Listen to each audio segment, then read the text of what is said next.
Chapter 925. Seeing that the center of the army had been surrounded, there were no reinforcements.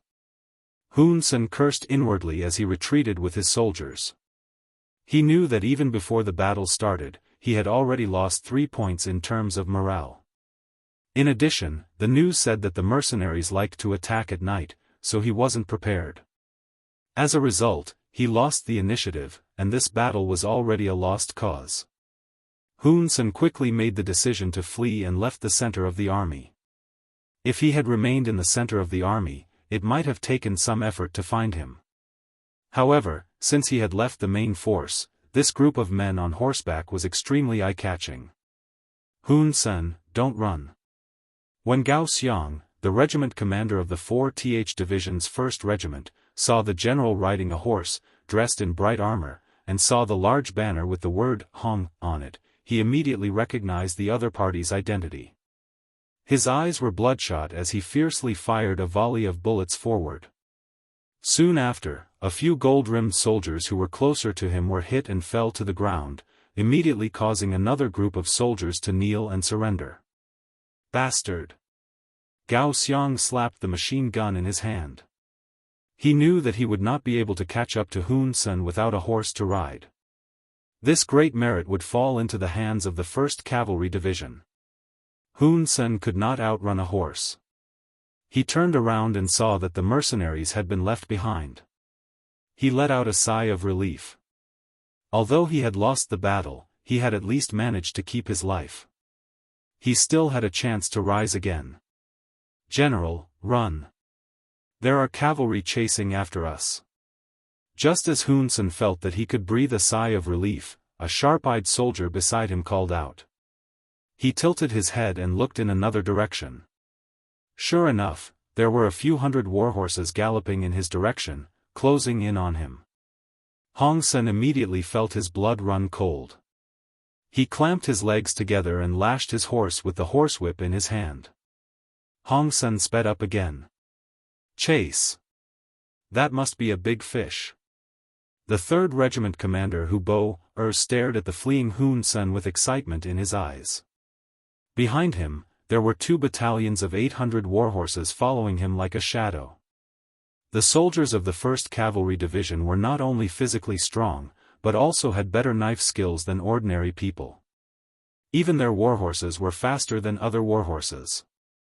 In order to achieve such speed, these warhorses usually ate fine fodder, which made their fur shine. When they ran, it was as if the gods were helping them. With one chasing the other, the distance between the 2 sides was constantly narrowing. It was already less than 300 meters away. Hun Sen, who was running at the front, looked back more than once. Every time he did that, he would whip his horse with all his might so that he could run faster. However, in front of the world's number 1 cavalry division with top-notch equestrian skills, no matter how hard he tried, the distance between the 2 sides was still rapidly closing. From 300 meters to 250 meters, to 200 meters, General, run. We'll stay and stop him. A bodyguard who had followed Hun Sen for many years and had received Hun Sen's favor saw that it was not a good idea to continue. He immediately stopped and drew his sword to prepare for battle. Beside him, there were more than a dozen bodyguards who stayed behind to fight for a chance for their general to escape. These bodyguards were also good fighters. They followed Hun Sen for a long time, and they usually ate and used the best food. Now it was time for them to show their strength. Each of them held a saber in their hands, ready to fight to the death with the cavalry. Perhaps they had overestimated themselves, or perhaps they had underestimated the enemy. With just a dozen cavalry, it was a joke to think that they could stop the 800 cavalrymen of the 1st Cavalry Division. Hu Bo's eyes flashed with mockery when he saw that the enemy had left someone behind. Then, he reached for the bow on his back and shot an arrow through the air. To the people of the grasslands, archery on horseback was like farming in the Central Plains. It was a skill that everyone had to know. To be able to join the 1st Cavalry Division, the soldiers had to undergo strict horse archery tests. Regardless of whether it was a fixed target or a moving target, it was a skill that was ingrained in their bones. There were only a dozen enemies, how could they stop them? The arrows were shot from afar. It was as if the arrows had grown eyes, or as if iron had encountered a magnet. The arrows steadily pierced into the dozen or so bodyguards. It was a pity that they wanted to stop the pursuers and buy time for the general to escape. But in reality, they were just fixed targets. They did not even have the chance to swing their swords.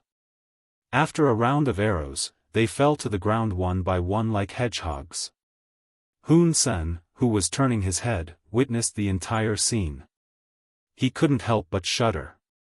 Who the hell is this person? How could he have such exquisite archery skills? How could he defeat such an opponent? At this moment, Hun Sen felt a great sense of fear. He suddenly realized that whether it was himself or the entire Golden Border dynasty, they knew too little about mercenaries. In the past, they only thought that the enemy had very advanced firearms. But now, the enemy's cavalry was also terrifying. With such an opponent, the Golden Border dynasty's defeat was inevitable.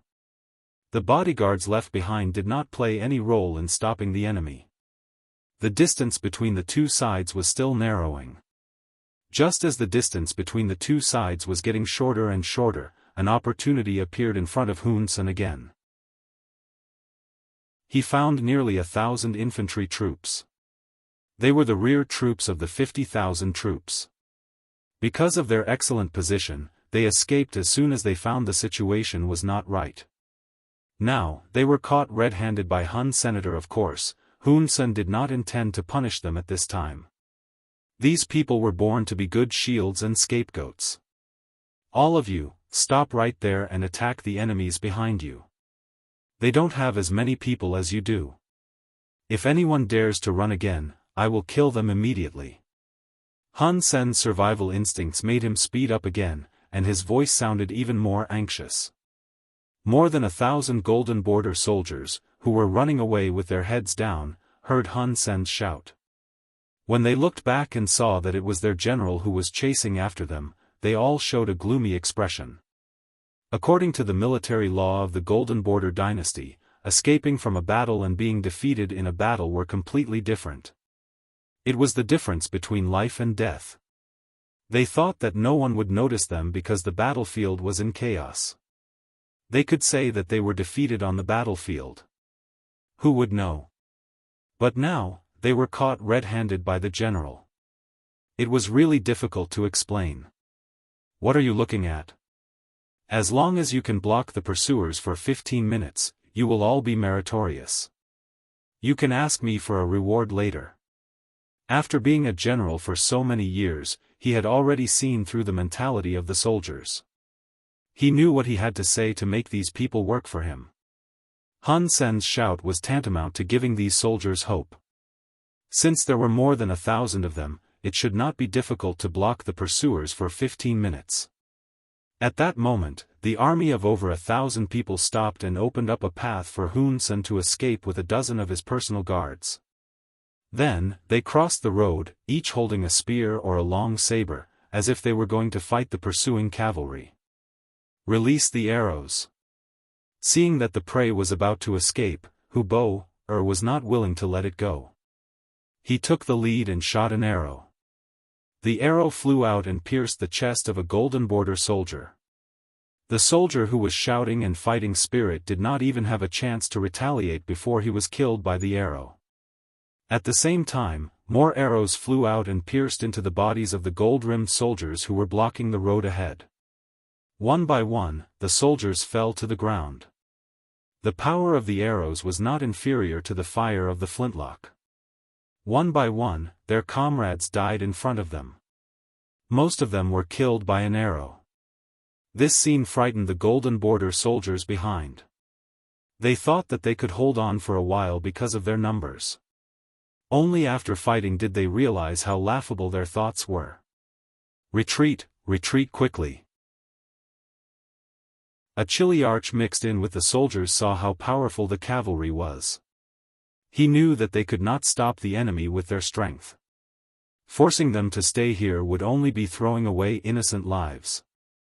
he immediately gave the order to retreat. Some people retreated because of this, and the defensive line that the Golden Border soldiers had just set up collapsed before it could do anything. Some of the soldiers who were too slow finally ran into Hu Bo, and the others. With a flash of swords and sabers, dozens of heads flew into the air.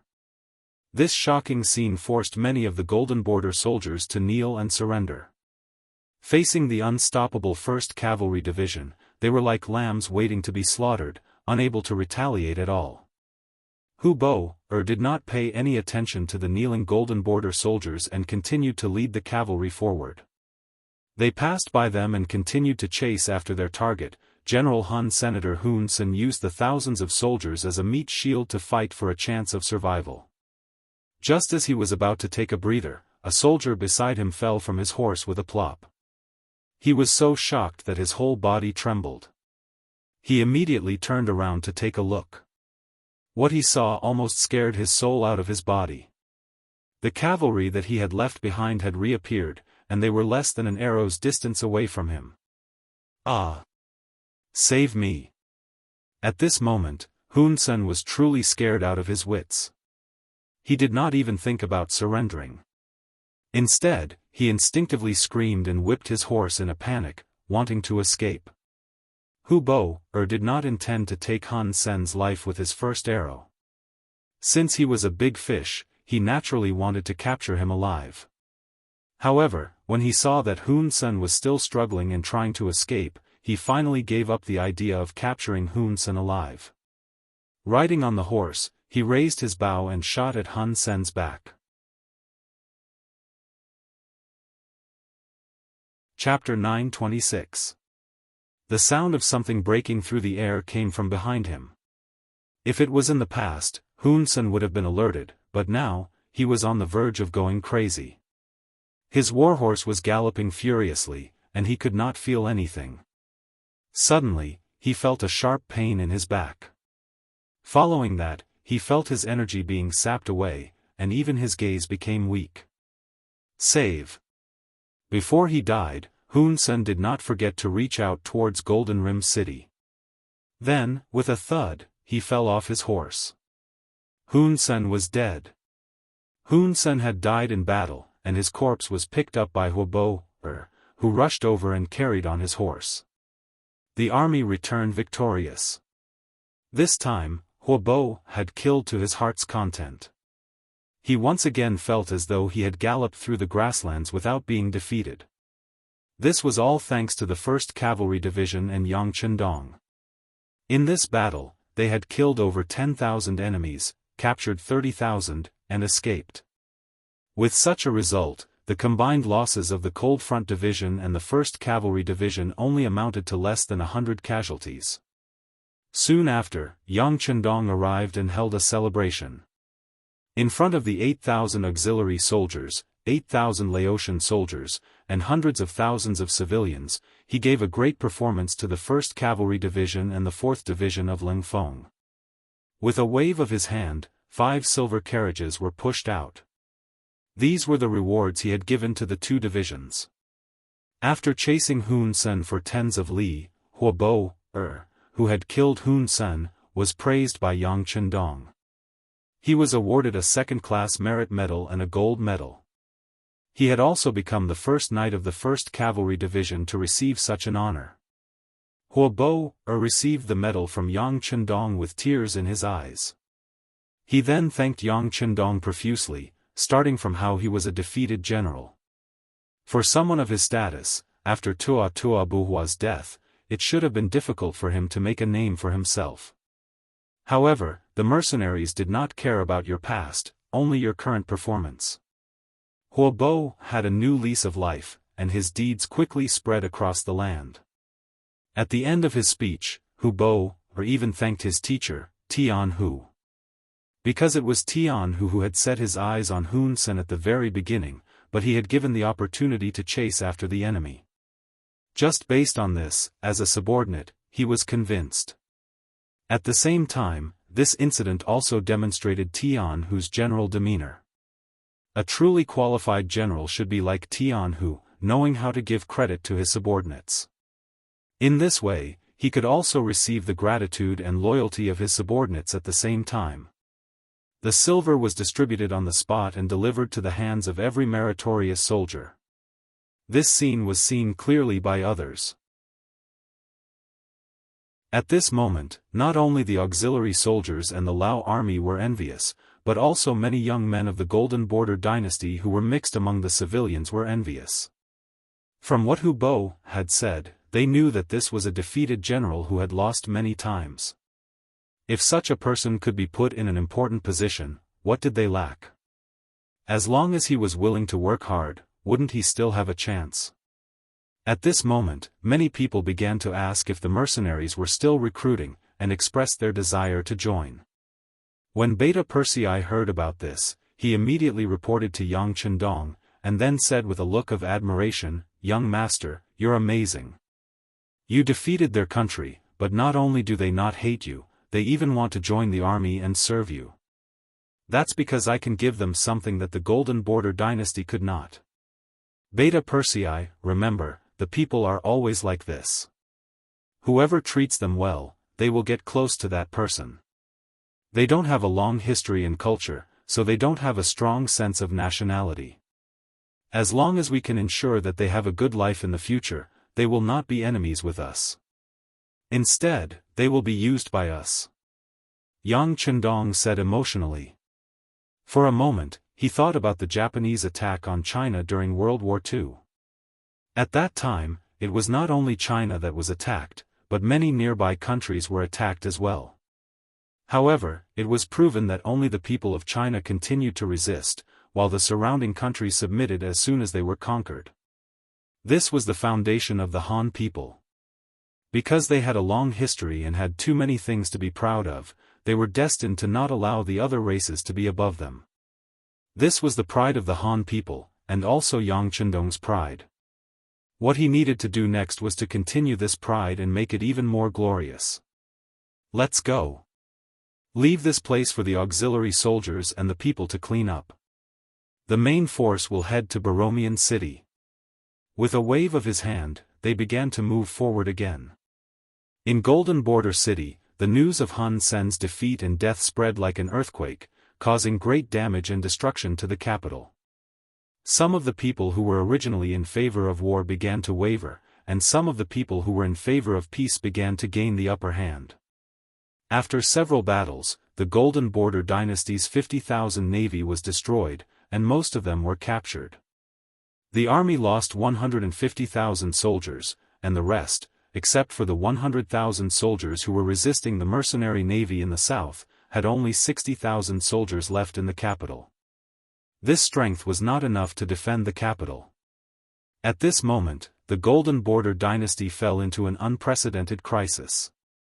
In the palace of the capital, King Boromir was cursing, "Where are the reinforcements from Siam and Ava? When will they arrive? Your Majesty, the news has been sent. They are protesting in Laos and are preparing to send troops. However, the war came too suddenly, and they need time to prepare." Left Prime Minister Ding Dingwei had only been in office for a few days, but he seemed to have aged a lot. In the past few days, he had not slept much. Recruiting soldiers, setting up defenses, deploying troops, everything had to be done by him. He even had to do everything himself. People say that when a book is used, it will be used. When a country is in a life and death situation, there will be few people who can be used and few people who are loyal. Protest? Prepare? Ha ha ha. Boromir laughed wildly and shook his head. It's too late, it's too late. With the mercenary army's offensive, it would take them at most 10 days to reach the capital. Soon, the capital would be plunged into the flames of war. What would be the point of reinforcements arriving after that? Men, quickly inform the Spanish ships that we have agreed to their previous request, but they must help us drive the mercenaries out. Your Majesty. Tintinwai's body trembled when he heard this. He raised his head and looked at Boromir in disbelief. The Spanish are also ambitious. On the surface, they say that they want to rent our city, but in reality, they want to wedge a nail in our territory. They will slowly nibble away at our territory in the future. This king knows. This king knows everything. But do we have a choice now? The Spanish threat will come later, but the mercenaries are already in front of us. If there is no other way, our country will be destroyed. Boromir's eyes were filled with tears. One was a wolf, and the other was a tiger. It was not easy for him to be sandwiched between them. But now, in order to drive the tiger away, he could only take the initiative to lead the wolf into the door. Ding Ding Wei wanted to persuade him, but he didn't know what to say. As the minister of the left and the most trusted person of the king, he wanted to solve the king's worries and do something for the dynasty. But how could he change the situation with his own strength? At this moment, he could only sigh and shake his head with a face full of regret and hatred. He hated himself for not being able to solve all of this. Minister of the left, before the Spanish army arrives, we must defend the capital.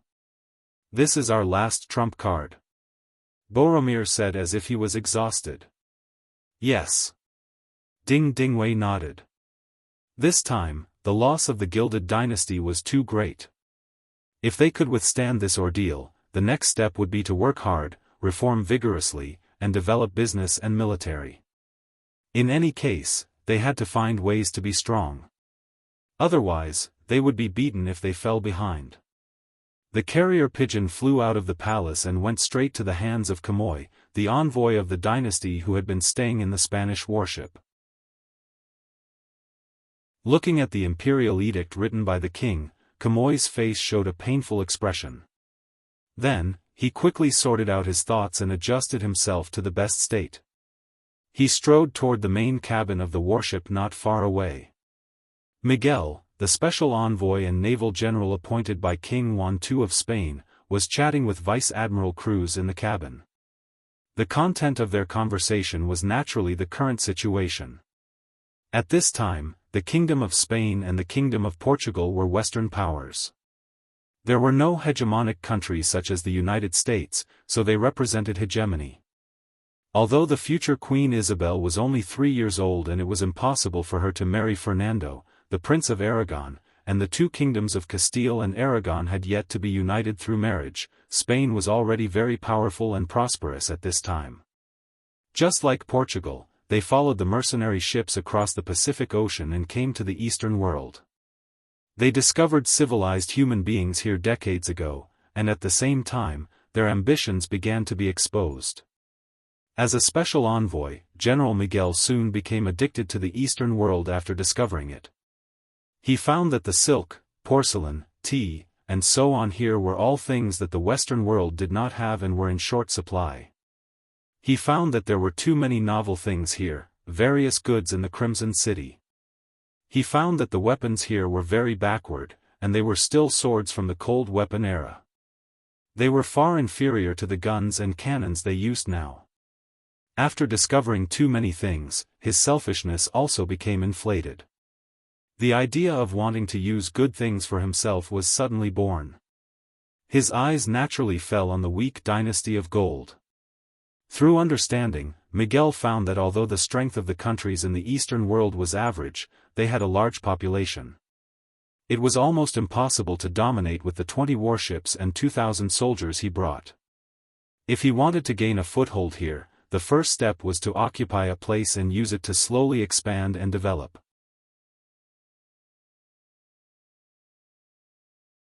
Chapter 927. With this idea in mind, Miguel got in touch with the Golden Border Dynasty. In order to let the other party see his strength, he deliberately sold them 200 firearms. After earning a lot of money, the other party's attitude towards them became warmer. They even sent a messenger, Kamoy, to negotiate with them. The two sides negotiated. Everything else was easy to discuss, including bringing back the goods from here to the Western world. They could also sign a long-term contract to supply firearms and so on. For this, the Golden Rim dynasty was also willing to pay a large sum of money. However, when it came to renting a city to them, Kamoy directly refused. Kamoy said, "The Gilded Dynasty is a country with complete sovereignty and territory. It is impossible for them to rent out a city. This is a provocation to the royal family. The king, ministers, and the people will not tolerate it." The negotiations had to stop. Just as Miguel was still thinking about how to persuade Kamoy, the war suddenly broke out. A ship with a 5-star flag suddenly sailed into the port of the Goldilocks dynasty and began to disembark after a series of bombardments. Everything happened so quickly that by the time Miguel got the news and sent Deputy General Cruz to check on the situation, everything had already been settled. Because of this, Kurlutz did not have the chance to see the moment when the mercenary navy showed off their power. This sowed the root of their destruction not long after.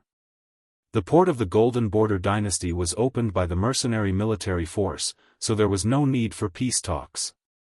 Miguel decided to wait and see. He wanted to see who won and who lost, and how he would benefit from it. He did not have to wait too long. Before the war was over, Kamoy appeared and expressed that their king was willing to rent a seaside city to the Spanish navy. He did not even want any reward. He only asked them to drive the mercenary ships out of the sea.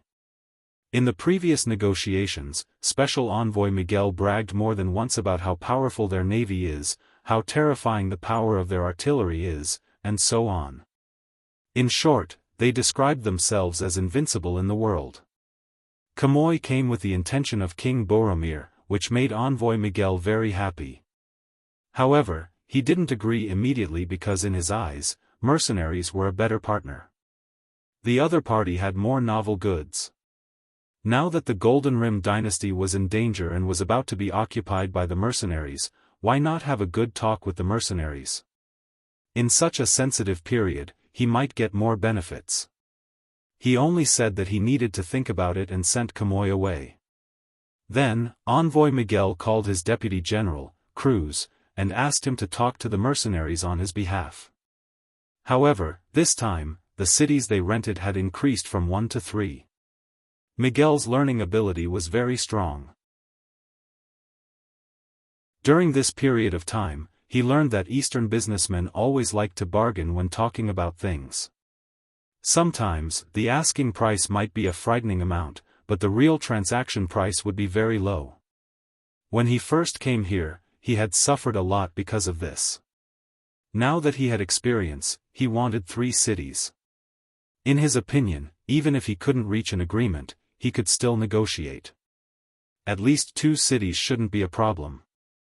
But he didn't know that it was impossible for the mercenaries to negotiate with them about territorial issues. His approach was just asking for trouble. Cruz, who received the order, came to the port of Gombo in a warship disguised as a merchant ship, but what he didn't expect was that his ship wasn't approved. In desperation, he had to drive a small boat into the port and saw Long Yuntian, the commander of the 1st Marine Army's 3rd Division, who was commanding the overall situation here. With Yang Chendong's words, Long Yuntian was not only no longer the acting head, but also the commander of the 3rd Division. His gratitude was needless to say. He had already made up his mind to follow the 6th young master for a lifetime. At this time, he was commanding the 4th Marine Division to cooperate with the 6th young master's attack from the north. The Marine Cold Front was a dragon on the sea and a tiger on land. They were powerful. Although the Golden Rim dynasty sent 100,000 troops to support them, they didn't gain any advantage in the hands of Long Yuntian. They completed the orders of the 6th young master very well and destroyed the 50,000 Marines of the Golden Rim dynasty and captured most of the enemy. Long Yuntian was in a good mood these days because he also restrained the other side's 100,000 Marines. He received a report from the soldiers that a Spanish general wanted to see him. With curiosity and a good mood, the two sat together face to face in a courtyard in the port of Gombo. Cruz had a typical Westerner's face, white skin and blue eyes. But Long Yuntian, who often walked on the sea, saw many people like him, so he didn't care. He politely invited the other party to drink tea and even handed him a cigarette to show his hospitality. The reason why the mercenaries were so powerful, in the end, in addition to Yang Chendong's ideas that played a big role in it, it was because of the commercial development. It was precisely because they had money that they had an invincible army, and that they could roam freely in any place. Long Yuntian thought that the other party wanted to do business with him, which could be regarded as a merit, so he greeted the other party warmly. Unexpectedly, the expectation was too different from what he imagined. The other party actually wanted to rent a seaside city and asked for 3 at once.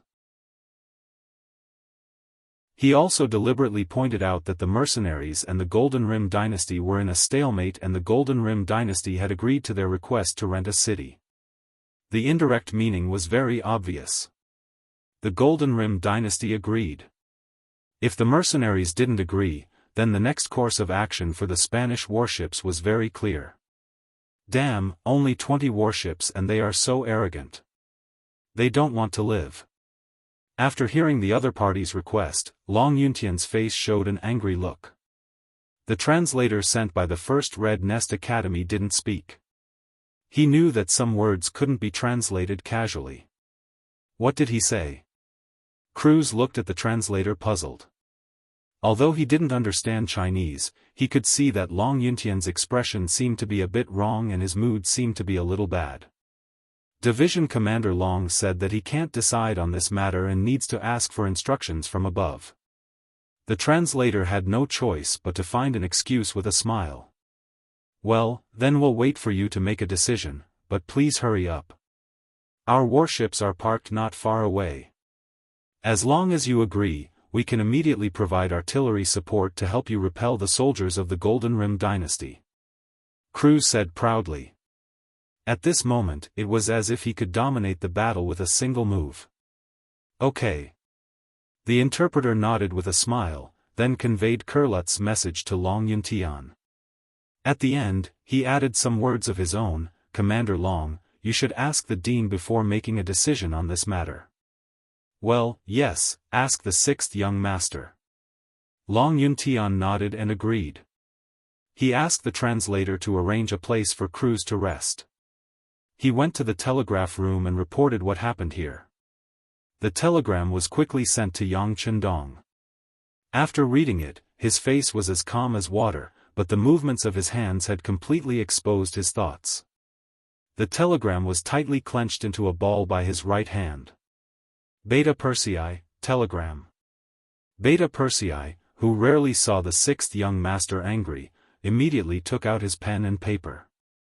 At the same time, he felt sad for some people.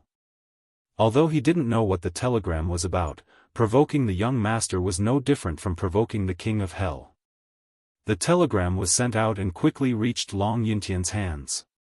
Looking at the telegram in his hand, his expression was first surprised, then excited, and then dignified. Then he shouted, "Come, invite that Spanish Deputy General over."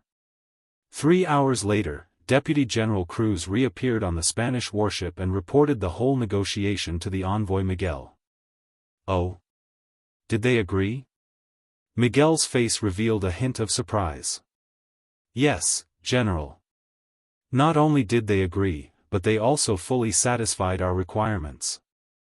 They will give us 3 cities as a foothold. In fact, this is easy to figure out. These territories are not theirs to begin with. Naturally, they won't feel bad about giving them away. Of course, they also made 2 requests. Cruz smiled and took out the contract he signed with Long Yuntian. What are the requests? Miguel asked. First, find out the military headquarters of the Goldilocks dynasty in the south, and then destroy them. Second, hand over the messenger of the Goldilocks dynasty, Kamoy, to them. When Cruz said these 2 requests, there was no strange look on his face. Not only him, but even Miguel also did not show a curious look. It was probably because these 2 requests were nothing to him at all. Or perhaps, this was an opportunity for them to show their strong combat power. It was a way to show off their means. Okay, agree to them. This time, we will use this opportunity to attack the people of the Goldilocks dynasty and let the mercenaries see our strength.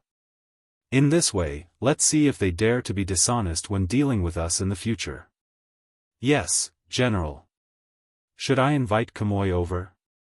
Kurlutz had a sinister smile on his face. Kamoy, who was locked in the room, was still anxiously waiting for Miguel's answer. This time, in order to solve the siege of the capital, the king even agreed to give up the land and the city. This showed that the capital was already very dangerous. Now, he only hoped that Miguel would agree to his request quickly. In the long wait, every passing minute was a torture for him. Finally, there was a knock on the door, and Cruz's voice came out, "Mr. Messenger, our general wants to see you."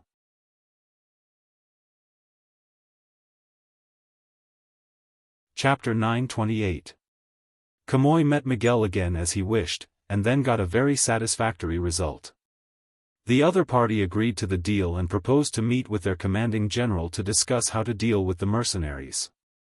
Although the number of reinforcements was only 2,000, they all had guns, and the Spanish warships also had cannons, which were not available in the Golden Border Dynasty. Once used well, it could play a role in a surprise attack, and it was not impossible to reverse the situation of the war. Kamoy left happily, and when he returned to the ship a day later, he brought the news that the southern command of the Golden Border Dynasty agreed to the alliance. Soon afterward, the 2,000 Spanish troops disembarked and left behind Kamoy's messenger. Then, Long Yuntian received the information sent by Kurlutz, and the first and second groups set off. An unfathomable but chaotic battle began. Miguel led Kurlutz to attack the command center of the southern army of the Golden Border Dynasty with 2,000 flintlock soldiers. Then the main force of the Navy's Cold Front Division suddenly appeared, surrounded the place, destroyed their command system, and shot the commander. At first glance, it looked as if the mercenaries were working together with the Spanish army. But suddenly, the mercenaries opened fire at the unprepared Spanish army, who were about to enjoy the fruits of their victory. Finally, Hai's 3rd Division showed their strength. Both sides were using flintlocks, but one side was using flintlocks that were slightly more advanced than the Ming dynasties, while the other side was using a more powerful, long-range, and accurate rifle. Before the battle had even begun, the victor had already been decided. After a chaotic battle, Miguel, Kurlutz, Kamoy, and others were captured. It was the so-called mantis stalks the silkworm, unaware of the oriole behind. The Spanish army, Kamoy, and others were used and became captives in the hands of the mercenaries. Also captured were 20 warships belonging to the Spanish. They were occupied by the 4th Sea Division, and then the warships went straight to the harbor of Chimney City. The southern command of the Golden Border Dynasty was destroyed, and the 100,000 troops were leaderless. Taking advantage of this opportunity, the 4th Sea Division launched a full army charge. The army was defeated in the chaos, and the southern defense line was broken. All of this was Yang Chendong's strategy, using the Spanish army to defeat the southern army of the Golden Border Dynasty. Judging from the results, the process was not complicated, but it was complicated to have the courage to attack the Spanish.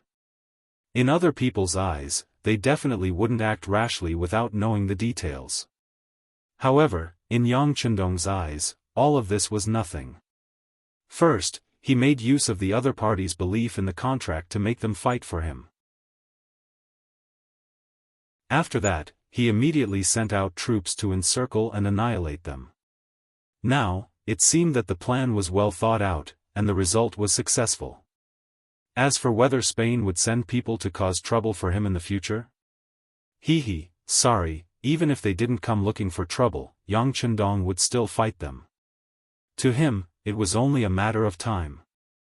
This time, it was just an appetizer. The defeat on the southern front was like adding hail to snow. The Golden Rim dynasty was completely in a passive position. At this moment, the 4th Army Division led by Yang Chendong and the 1st World Cavalry Regiment had successfully occupied the eastern city of Borromean. At this point, they were only separated from the capital by Dakmao City. It was no exaggeration to say that the Golden Rim city of the Golden Rim dynasty had appeared in front of the mercenaries. It was only a matter of time before they captured it. In the capital of Golden Rim City, when the news came, the entire capital was in chaos. Countless merchants and people wanted to escape from the war. There were even many family members of the officials among them. Left Prime Minister Ding Dingwei, who had long predicted this, gave a death order. The 4 cities were closed. Even if they were trapped in the city and died, no one was allowed to escape. It was not that Ding Dingwei was ruthless. It was just that such a chaotic situation was likely to give the mercenaries a chance to enter the city. If that was the case, they would lose their last chance to negotiate with the mercenaries. Once the royal family was destroyed, Ding Dingwei would become the biggest sinner. The royal palace was no longer as high-spirited as before. Whether it was King Boromir, left Prime Minister Ding Dingwei, or Dagon, who was the general of the city's defense, they all looked very disheveled at this moment. Everyone looked much older and more haggard. What's the situation in the city? Is there any news from the Allies' reinforcements? Boromir was still sitting on the throne, but at this moment, his eyes were listless and his body was weak. The 4 gates are closed. No one is allowed to leave the city. The situation is still stable. The food in the city is enough for at least 3 months. As for the Allies' reinforcements, they said that they are still preparing. They want us to hold on for 1 more month no matter what. Left Prime Minister Ding Dingwei said these words weakly. He knew in his heart that the Golden Rim dynasty was finished. 1 month? Boromir sneered. The mercenaries' progress was so fast that not only did they catch him off guard, but also the Allies. Since that was the case, there was no need to rely on them. His gaze moved from Ding Dingwei to General Dagon. If we defend Golden Rim City to the death, can we hold on for a month? This. Dagon looked troubled. Your Majesty, I'm afraid it's difficult. But I and the 60,000 soldiers in the city will not retreat. At this moment, Dagon showed the calm side of a general in the face of death. This made Boromir feel relieved. However, there was no hope in resisting. What was the point of it? At most, more people would die. Report. At this moment, a messenger ran in from outside the hall. He knelt on the ground and looked at King Boromir. He lowered his head and said nervously, Your Majesty, news just came from the front lines. Darkmouse City has opened its gates and surrendered. The main force of the mercenaries is coming to the royal city. Ha, ha, ha ha ha. Boromir laughed when he heard the news. Then, he smashed the crown that symbolized his status as a king on the ground. Surrender? Surrender? Could it be that this prince has mistreated them? Why don't they even have the courage to resist? Why? Ding Dingwei saw Boromir roaring like a madman and repeatedly said, Your Majesty, take care of yourself. Okay, you don't have to persuade me. My days are numbered, my days are numbered. Boromir shook his head. After a long while, he looked at Ding Dingwei and said in an extremely weak voice, Since that is the case, let's negotiate with them and surrender. After saying this, Boromir seemed to have exhausted all his strength. Then, he plopped back on the throne and waved his hand repeatedly. He wanted Ding Dingwei and Dagon to make the decision. The 2 civil and military officials wanted to say some words of comfort, but they felt that anything they said would be useless. They cupped their hands and left. Instead of saying anything, they might as well do what they were about to do. At the very least, they had to seek some benefits for their king through negotiations. They had to take advantage of the fact that they could still defend the royal city and make some demands. Right Minister Du Ci's residence was heavily guarded by soldiers. No matter how chaotic the royal city was, this place was still as peaceful as before. No one could disturb this place. Skylark's residence was the best protection. This was the backup plan that Boromir had left for himself. It had only been 20 days since the start of the war, but the situation had already turned upside down. Things had remained the same, but people had changed. Left Minister Ding Dingwei and General Dagan appeared in the Right Minister's residence together. The former Right Minister, Dagan, tactfully avoided meeting them. Ever since he agreed to go to court with Skylark, he was destined to retire from politics and enter business. Seeing that he was about to get what he wanted, he would naturally think of a way to facilitate this peace negotiation. In an extremely elegant and remote courtyard, the three of them met. Yuan was still as calm as ever. Even when Ding Dingwei and Da-en came together, he didn't give them a second glance and continued to brew his tea. However, there were 2 chairs placed in front of him, indicating that he had already prepared everything. This place is really peaceful. I didn't expect Mr. Yuan to be so calm when the outside world is so chaotic. It is truly admirable. Ding Dingwei looked at the surroundings and said emotionally.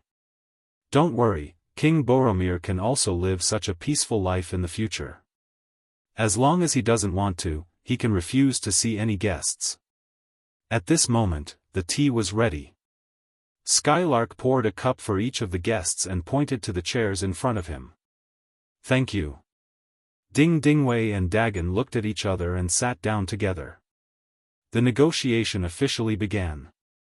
If we choose to surrender now, I don't know how the Duke of Loyalty is going to treat my king and the ministers. Ding Dingwei took a sip of tea and went straight to the point. The king will be put under house arrest, and the other ministers will hand over half of their property. They will then be transformed into ordinary people. Of course, if anyone wants to serve the Duke of Loyalty, they can also submit an application. We will make appropriate arrangements according to their ability. Skylark quickly answered. He had studied these matters repeatedly over the years and already knew what to do. Skylark's answer was not out of Ding Dingwei's expectations.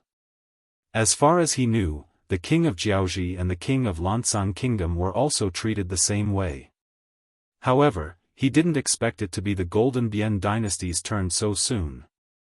Thinking about it, it was as if everything happened yesterday.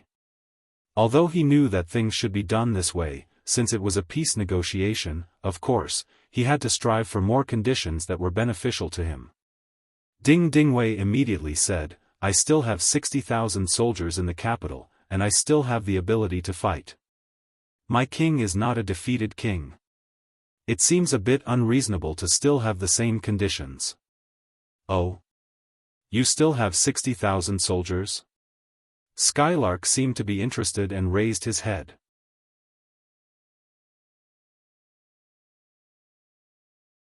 Chapter 929. Yes, we still have 60,000 soldiers.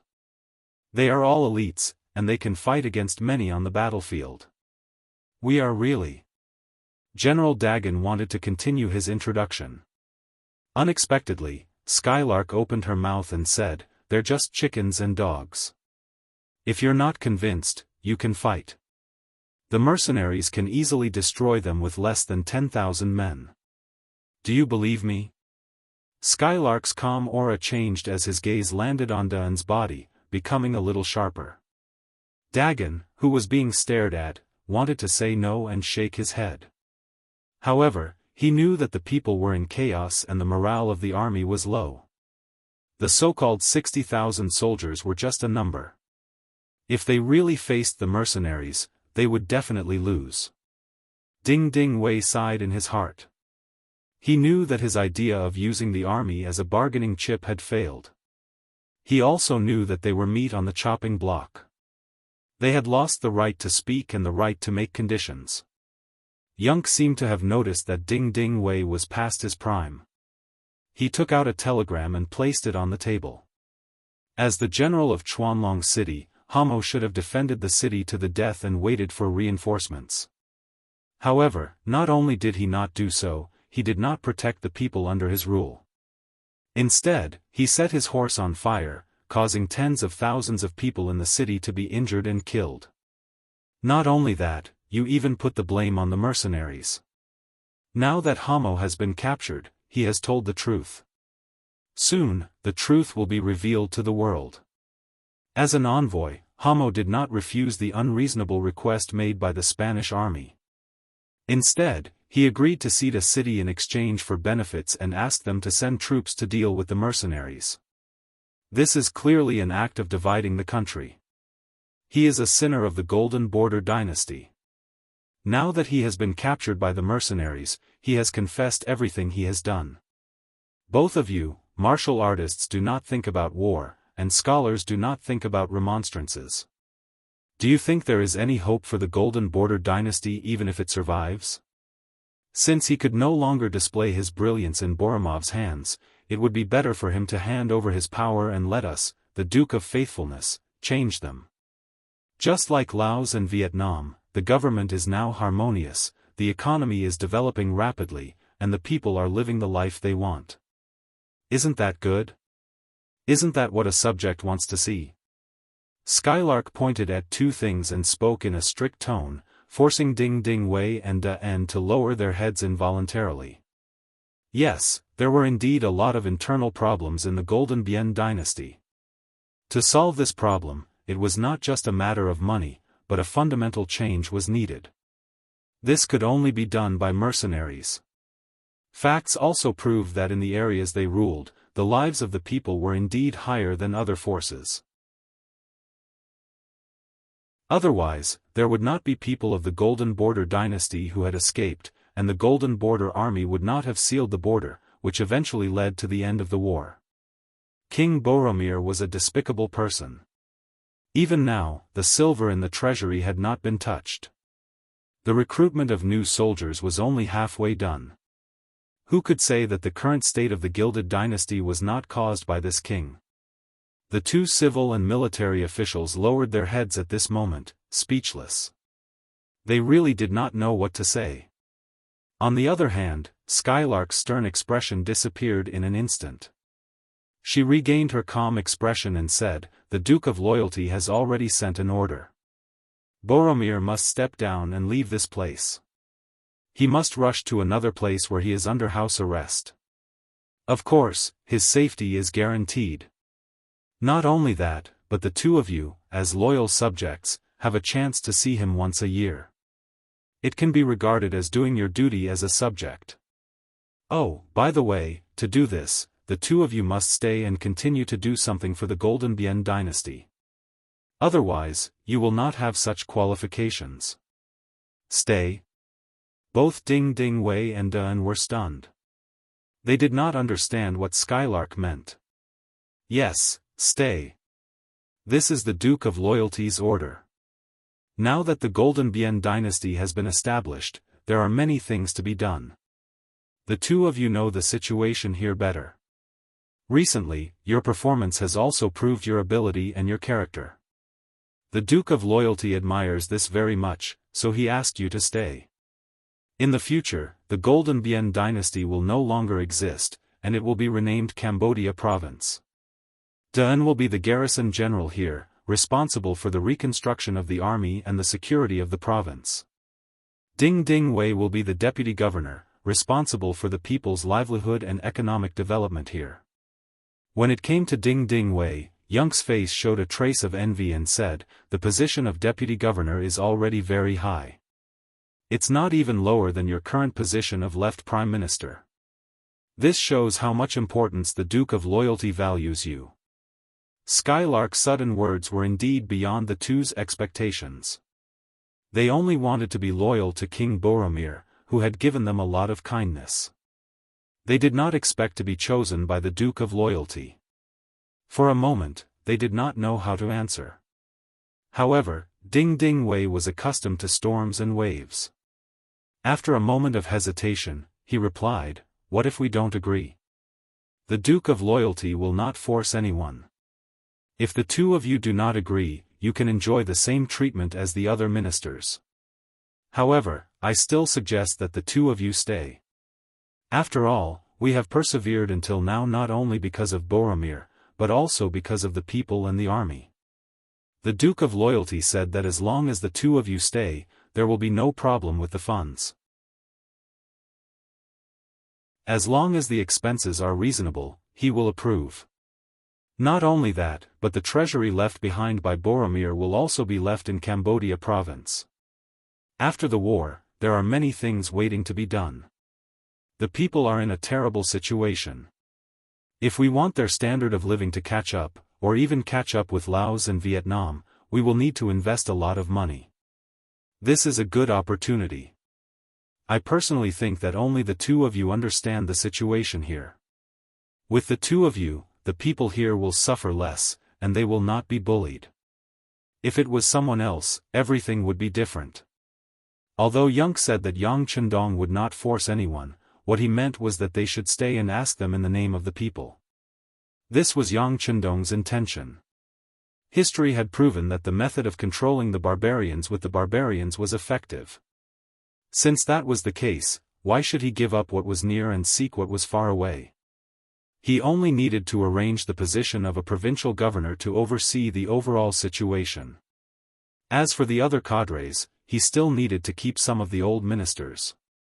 This way, he could save a lot of time to understand and work together. Ding Ding Wei and Da-en listened attentively. Their hearts were already somewhat moved. Yuan had already said that the treasury would not be taken away, and the Duke of Loyalty would invest more money. In this way, with the idea that money made the world go round, the future Phnom Penh dynasty, no. It should be said that the future of Cambodia province was still promising. Both of them were not too old, and they also wanted to do something. Now that the era of Boromir had passed, even if it was for the sake of the future generations, they should do well. After this incident, the relationship between Yuan and the other two seemed to be a lot closer. When the two of them negotiated, they began to set out from the perspective of how to rebuild Cambodia province. Naturally, everything went according to their wishes. 4 days later, on the 31st day of the mercenaries' counterattack on the first blockade in Shanding City, the negotiation ended. On behalf of the mercenaries, Yuan accepted the surrender letter from King Boromir of the former Phnom Penh dynasty. From the beginning to the end, it only took a month. Although there was still a lot of work to be done after this, the speed at which the armed forces of a kingdom were disarmed was still shocking. Yang Chendong had said before that he would solve the problem of the Phnom Penh dynasty by force in 1 to 2 months. Now he had done it, and it was done with the best standards. This made Luan Shaochen, the governor of Laos, who was in charge of logistics, feel less pressure. In order to restrain Siam and Ava from sending troops to help the Phnom Penh dynasty, Luan Shaochen first gave the merchants of the two countries a tax reduction and discounts on goods, and other benefits to show their friendship. It turned out that this trick was indeed very effective. When the news of the war came, the Phnom Penh dynasty sent people to seek military support from the two allies. These merchants made a lot of obstacles, which slowed down the speed of the two countries' troops. Now that the Phnom Penh dynasty had changed its name to Cambodia province, their army still had not been assembled. Without external interference, now that the war was over, Siam and Ava had no reason to send troops. While they had to swallow this bitter fruit, they also began to strengthen their armaments because they had a feeling that the rapidly developing mercenary army would not let them stay. One day, they would be eaten up like the Phnom Penh dynasty. For this reason, the kings of the two countries reached a private agreement that no matter which country was attacked in the future, the other country must unconditionally provide support. This was originally for their own survival. The spies of the Security Bureau and the CIA buried in the two countries reported this news to Yang Chendong. He just glanced at it and threw it aside. What he needed to do now was to stabilize the situation in Cambodia. It was true that he did not have more strength to conquer other countries. It was not that he did not have enough soldiers to conquer these two small countries, but that he did not have enough manpower to occupy and manage them. Not to mention, as soon as the war started, Baiming and Nanming had already taken action.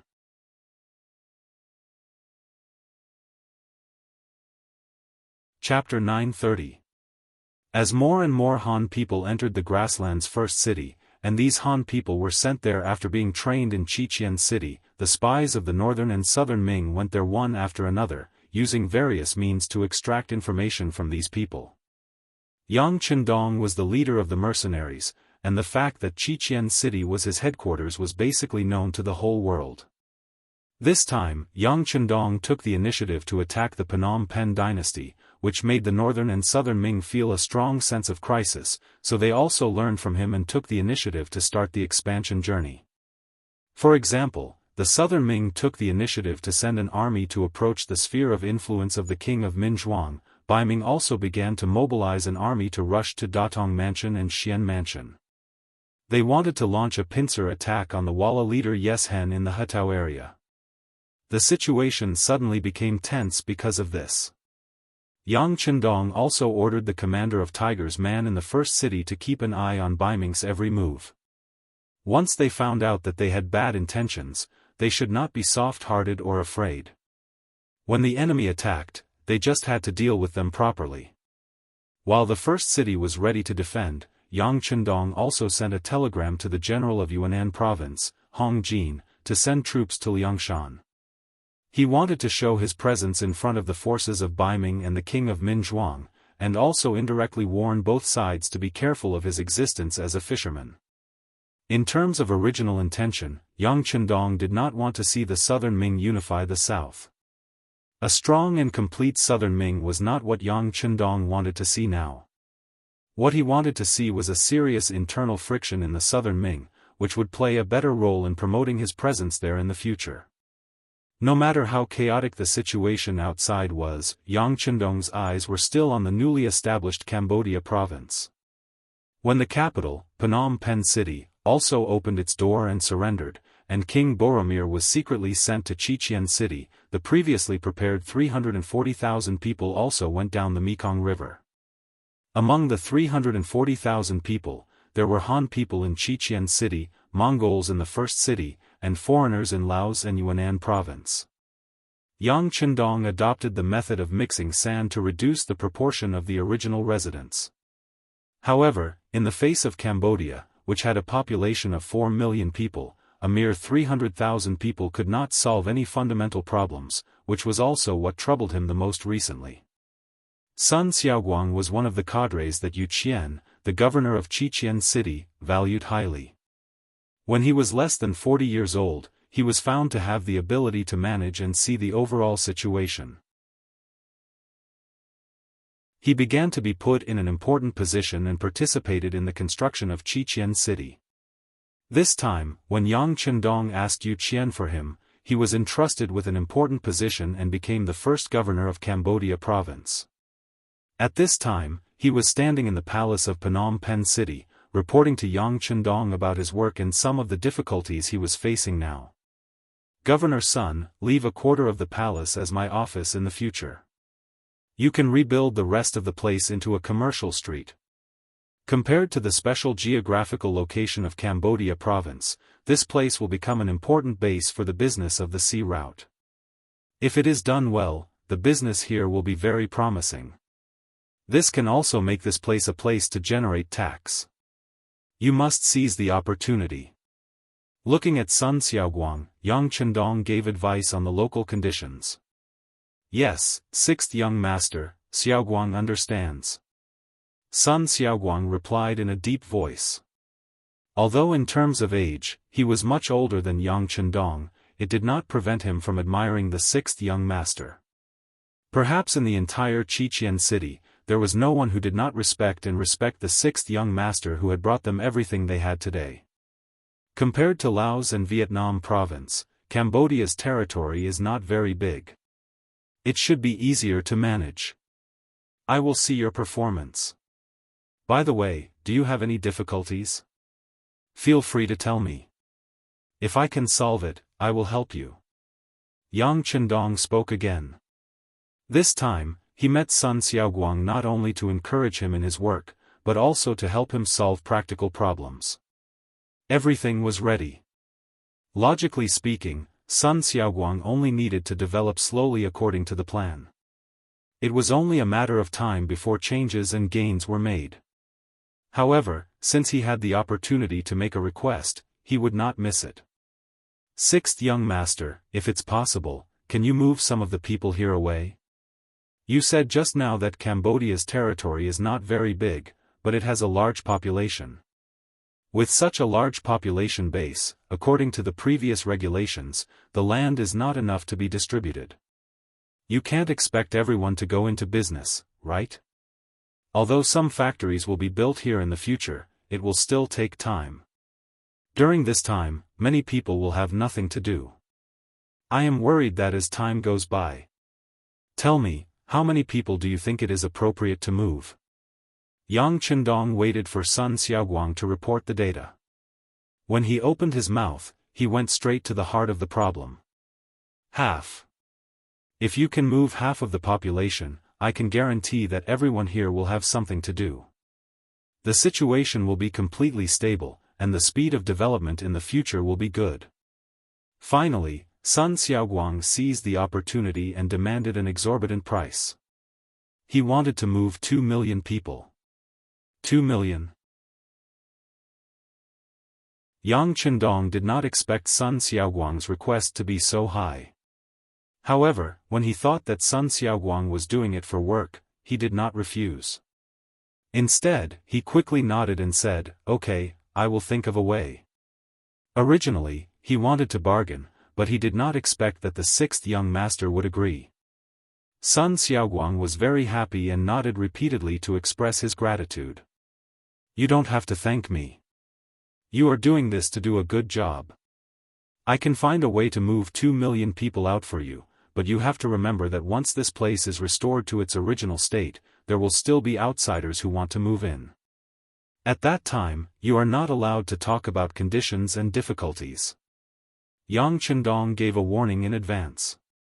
"Sixth young master, don't worry. I know." Sun Xiaoguang stood at attention and promised. Now that Cambodia was just established, it needed the help of others.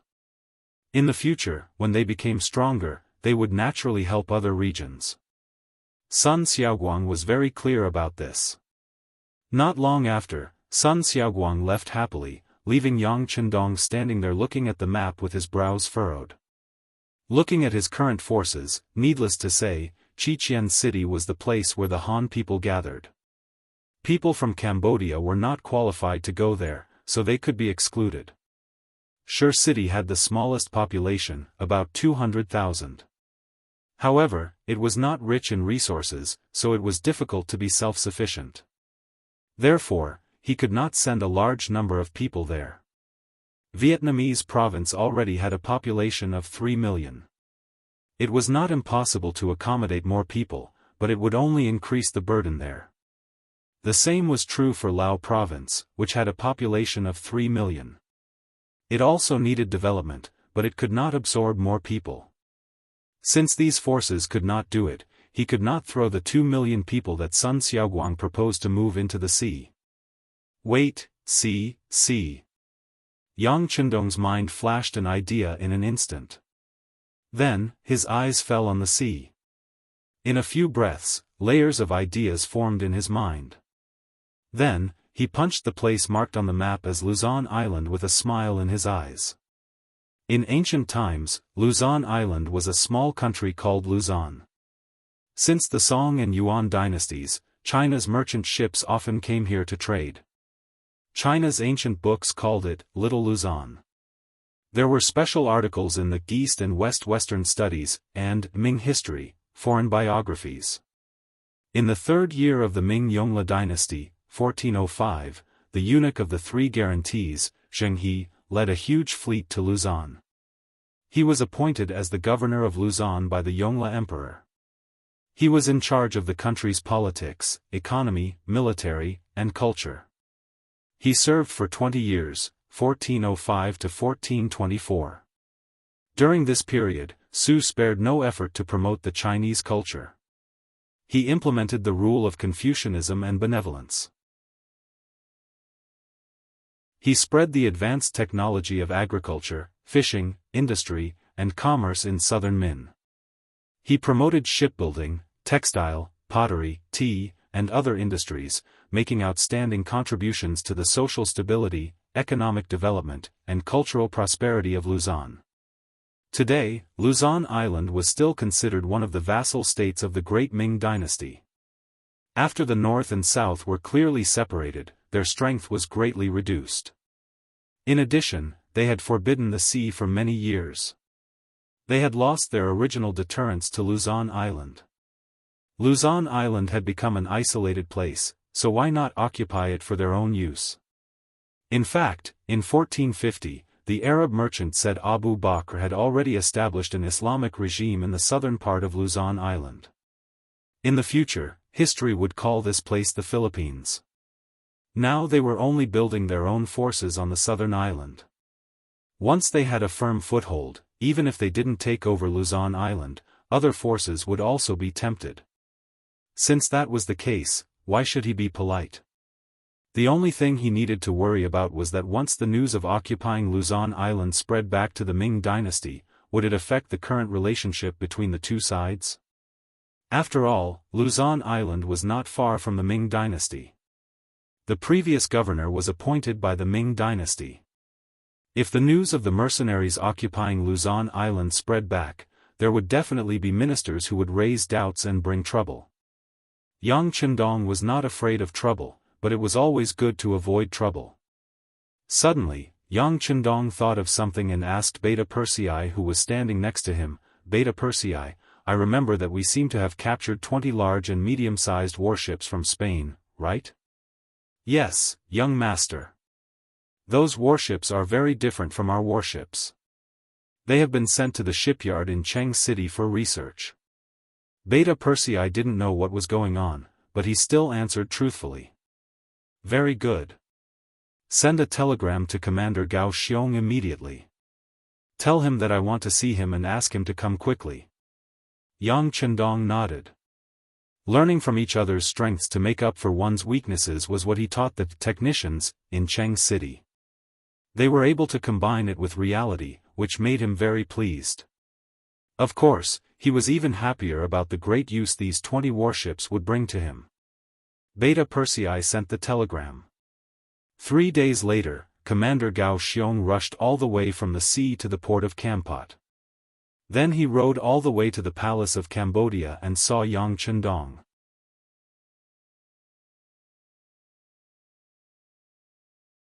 Chapter 931. As soon as the two sides met, Yang Chendong pointed to the Luzon Island area on the sand table and asked Gao Xiong, "How is it? Do you have the confidence to conquer this place in one bite?" Gao Xiong, who looked at the sand table, was surprised. "Luzon Island?" "Yes, it's Luzon Island." Yang Chendong nodded in agreement. Gao Xiong did not answer immediately. Instead, he thought for a moment before replying, "Sixth young master, our people have landed on this island more than once. We are very clear about the situation inside. Their defense is very weak. There is no problem in taking them down. However, there are many Han people there, and they have a close relationship with the great Ming Dynasty. If we attack them, I'm afraid." Gao Xiong did not continue, but the meaning was very clear. If they attacked Luzon Island, it would cause dissatisfaction from the great Ming Dynasty. Now, all the supply and demand of the first city had to pass through the land of Baiming. Once the relationship was strained, there would be no benefits between them. It doesn't matter. Times have changed. With our current strength, we can't launch an attack on the southern Baiming dynasty, but we can still wipe out some of the forces in the periphery. Besides, this time we don't have to use the banner of mercenaries. You know that your 3rd Sea Division captured 20 Spanish ships before, right? Yang Chendong only gave a slight hint, but Gao Xiong immediately understood the meaning behind it. He immediately said, "Sixth young master, you want to arrange them to attack Luzon Island?" "Oh, I understand. Please rest assured, sixth young master. I will prepare it immediately. I promise that no one will know about it. This is our intention." "Hee, good. Commander Gao, this time we have dealt with the Spanish ships. I believe that it won't be long before they send more people. In addition, the Portuguese ships are still wandering in this area. No matter how good the things are, it won't be enough for so many people to share it. What's more, this young master has never thought of sharing with them. Even if one day the conditions permit, we will go out and occupy more places, so the construction of the navy is not waiting for us. Just one army is not enough. Does the sixth young master mean that he wants to form an army? Gao Xiong was smart, and he immediately understood the hidden meaning behind those words. Yes. Next, they would need to form another army, but there would be more armies in the future. In the future, when the armies were combined, they would still need to form a division. There was still a long way to go. As for you, you have to be prepared to shoulder the heavy burden. After we take down Luzon Island, we will establish the Navy headquarters. At that time, you will be the first deputy commander. Yang Chendong patted Gao Xiong's shoulder. Gao Xiong was steady, had a strong view of the big picture, and was good at commanding. He was someone who could shoulder heavy responsibilities. Hearing this grand plan, Gao Xiong felt his blood boil. He stood at attention and said, "Sixth young master, don't worry. I'll go back and prepare immediately. At the same time, there will be a selection of Navy soldiers in Resin City. In fact, we have been doing this kind of work, but because the number of soldiers we need is limited, we didn't do it with great fanfare. But it's not a problem to form an army in a short time." Very good. At least the candidate for the commander of the Second Army, in the name of the Navy headquarters, let me have a look. Yang Chendong did what he said and put the task of forming the Second Army on the agenda. In Yang Chendong's view, if he wanted to expand his strength, it was not enough to just do it on land. In addition, the Eastern world had been exposed and could face all kinds of unexpected events or even provocations at any time. The expansion of the Navy was also necessary. Gao Xiong left. Only 10 days later, 10 warships with red, yellow, and red rectangular flags sailed on the sea and went straight in the direction of Luzon Island. It seemed that this was just a simple voyage, but no one knew that all the officers and soldiers of the 1st Sea Division were curled up on these 10 ships, giving a very crowded feeling.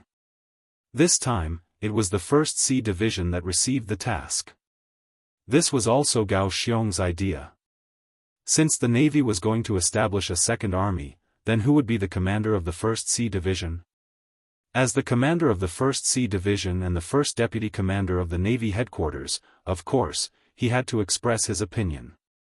The commander of the 1st Sea Division, Yu Guang, was one of the first people to follow him. He was also one of the first people to follow the 6th young master. He had the ability and qualifications, so he chose this person as the candidate for the commander of the 2nd Sea Division. This time, the capture of Luzon Island gave him an opportunity to show his face in front of the 6th young master. Yu Guang naturally grasped the opportunity given to him by the army commander. After receiving the order, he and the 4 regiment commanders of the 1st Sea Division, as well as the staff officers, repeatedly studied Luzon Island and formulated what they thought was the most perfect battle plan. When the 10 ships with the Spanish flag arrived at the northernmost dock of Luzon Island on the pretext of trade, the 4th Sea Division was responsible for controlling the port. The 1st, 2nd, and 3rd Sea Division launched a lightning raid from 3 different directions and soon controlled most of the areas around the Kagul River. The Luzon government, which originally only had 50,000 soldiers and was still spread out for defense, fell in just 5 days. The already declining Governor Chen Rong was captured alive and the entire Luzon Island became a new territory for the mercenaries. On the 2nd day after Luzon changed its flag, a large number of ships with the flag of 5 stars suddenly appeared. They surrounded the 10 ships with the flag of Spain, and after a fierce battle, they destroyed them. The main commander, Miguel, and the deputy commander, Cruz, were captured and then taken away in public. This scene was witnessed by many merchants at the northern port of Luzon. At this point, the plan was successfully completed. Yang Chendong used the 2 captured enemy generals and the 10 ships to act and reasonably occupy Luzon Island. They had defeated the Western powers and returned safely to Luzon Island. When the news spread, even if the Southern and Southern Ming dynasties knew about it, they could not say anything. As for why the mercenaries did not leave and instead sent troops to guard the place, it was easier to explain. After all, this place had become the target of other countries. They only stayed to better protect this place. After Luzon Island became Yang Qindong's new power, they expanded the northern dock according to his request and renamed it Port Luzon. At the same time, a new city, Luzon City, was built on the island. Li Sheng, who was recommended by Yu Qian, was the first city lord. Because the population of Luzon Island was not large at that time, only a little more than 1 million, in order to strengthen the construction here and prosper the economy, 2 million people were transferred from Cambodia. At this point, Yang Qindong had fulfilled his promise to Governor Sun Xiaoguang. After Luzon Island became a member of Yang Qindong's sphere of influence, they had successfully taken control of the Ming Dynasty's South China Sea. Relying on Ryukyu Island, Luzon Island, and the docks and harbors of Yunnan province, they had formed a pocket above the sea. Without their consent, any ships of any power that entered this place might face a heavy blow from 3 sides. The mission of capturing Luzon Island was successfully completed. The time came to May of 1454 AD. At this time, the second wife, Xiao Yin, was about to give birth. Yang Qindong gave up all military affairs and returned to Chinan City to accompany Xiao Yin, who was about to give birth, to wait for the birth of his first child. Yang Qindong stopped, and the provinces under his power also settled down. Those that should be developed continued to develop, and those that should be stabilized seized the time to stabilize. The Navy headquarters also passed a resolution to build the Second Sea Army, appointing Yueguang as the commander. There were 4, 5, and 6 naval divisions under his command, with a total of more than 26,000 officers. At the same time, it was announced that from today onwards, the mercenaries would be renamed the 5-Star Army, and it was announced to the world. The mercenaries changed their name to the 5-Star Army, which was definitely a big deal. However, there were not many people who really paid attention to this at the moment. Everything was following Yang Qindong's attack on the Phnom Penh dynasty. The various forces also took the opportunity to seek opportunities to seize their own benefits. Shortly after learning the news that the mercenaries launched an attack on the Phnom Penh dynasty, the king of Minzhuang, Zhu Huaiqiu, proclaimed himself King Nanming and announced to the world. Not long after, he sent troops to Yunnan, where King Mu Bin of Shiping was located. For King Nanming, Zhu Huaiqiu, his location was not satisfactory. To the north and east, there was Baiming's army, to the west, there was King Mu's army, and to the south, there was the mercenaries' territory of Yunnan province. He was surrounded on all sides, and there was not even a safe way out. Once something happened, wouldn't his life be in danger? In order to solve this problem, he was bound to kill his way out. After thinking about it, he set his target on Yunnan, where King Shiping was located. This was also a last resort. Relatively speaking, among the 3 forces that surrounded him, King Shiping was the easiest to bully. In order to achieve the goal of one hit, Zhu Huaiqiu mobilized 100,000 troops and gave a heavy blow to Mu Bin, who was under Yunnan, without warning. Unfortunately, because the news was leaked in advance, he did not achieve the goal of one hit. He only managed to severely injure Mu Bin. However, just as King Nanming wanted to take down the entire Yunnan, Nanming sent troops. For a time, King Nanming, who had to fight on both sides, quickly changed from offense to defense. The battle was in a state of stalemate for a while. At this time, the Vietnamese general under the mercenaries, Hong Jin, led his troops out of Lang Son and watched the 3 sides fight. Hong Jin's appearance not only meant that Yang Qindong behind him was paying attention to this matter, but also that he had to do a very important thing, which was to take care of the people who were injured during and after the war. As long as they were Han people, they would take them in and arrange their lives for them. Compared to the last time when he spent 10 million taels of silver to buy Baiming, Yang Qindong did not spend money this time. Instead, he just picked people up. Facts had already proven that every time a piece of land was occupied, a large number of Han people would be needed to occupy it. Although after the last incident, Yang Chendong still had more than 3 million Han people in his hands, compared to the expansion of his forces, this number was clearly not enough.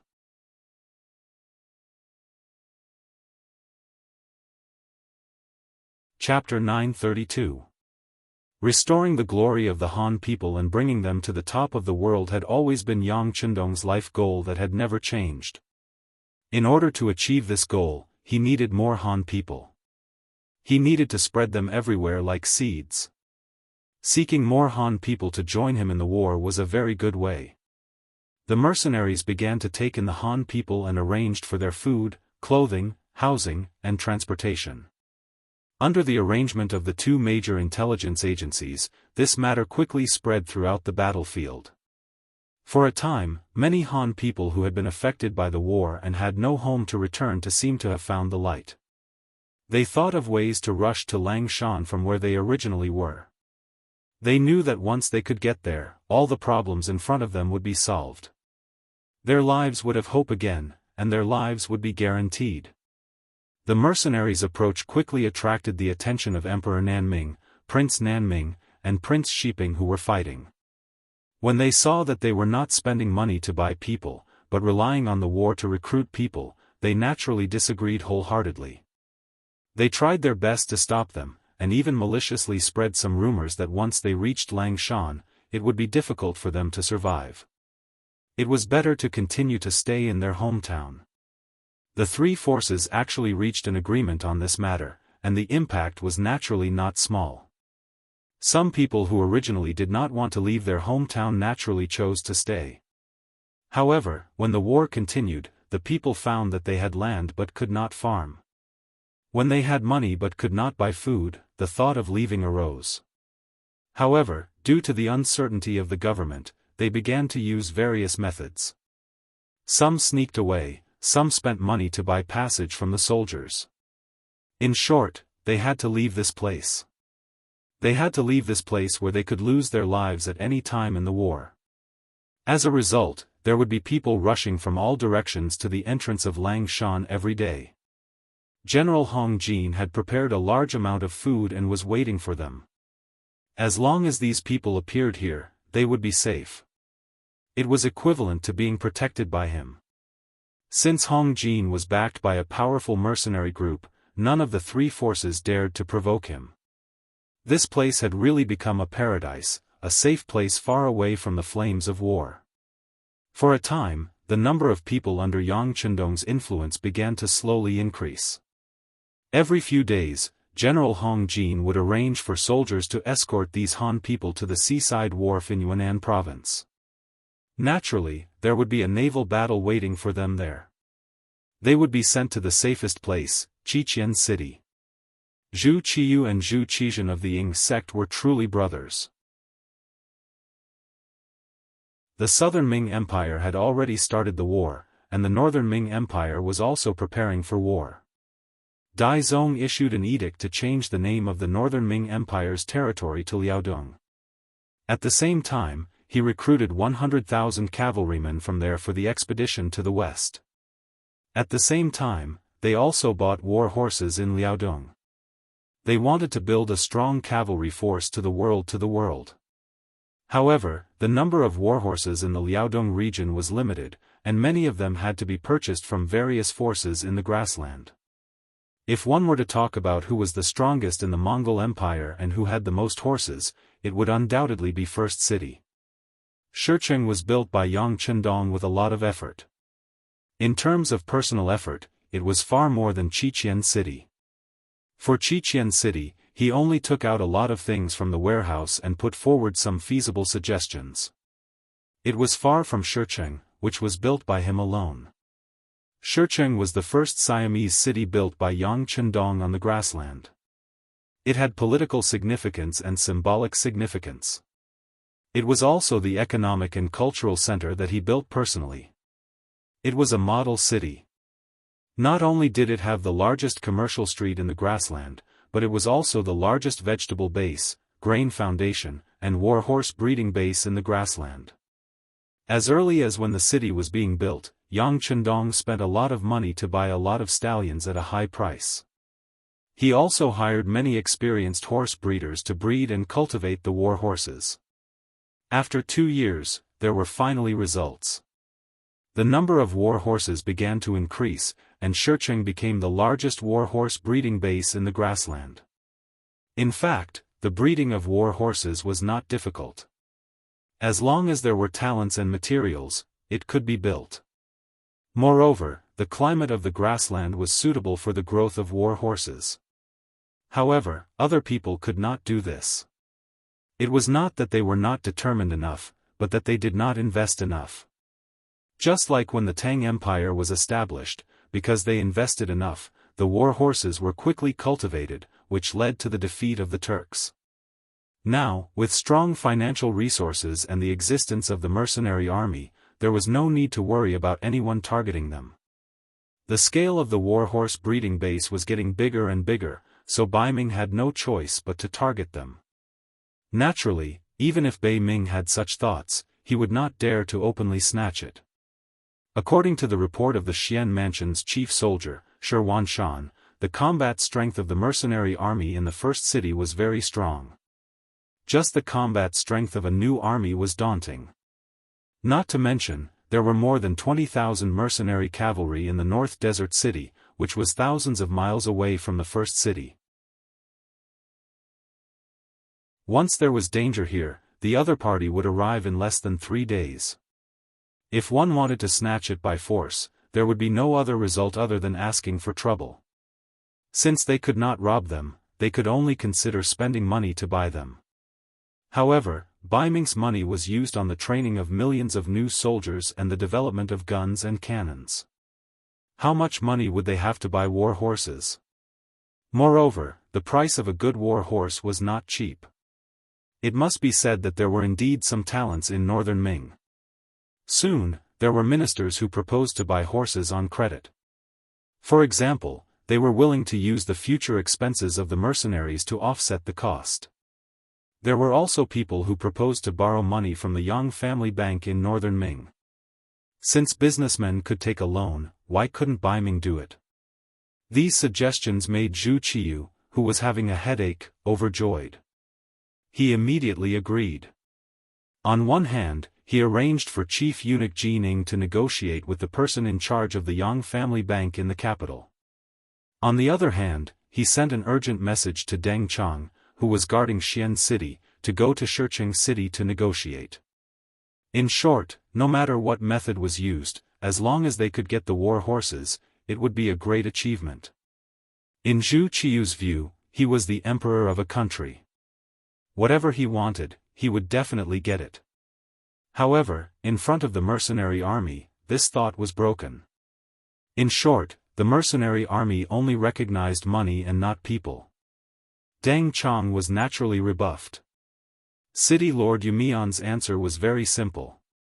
Considering that they were all Han people and Yang Chendong was the Duke of Loyalty, they were not outsiders.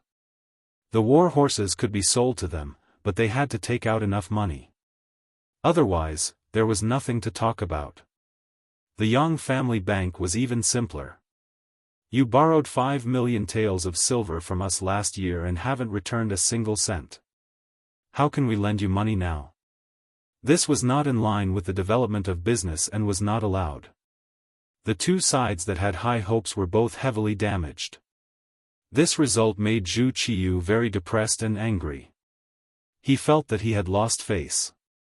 However, he did not have the courage of his ancestors and did not have the strength of his ancestors.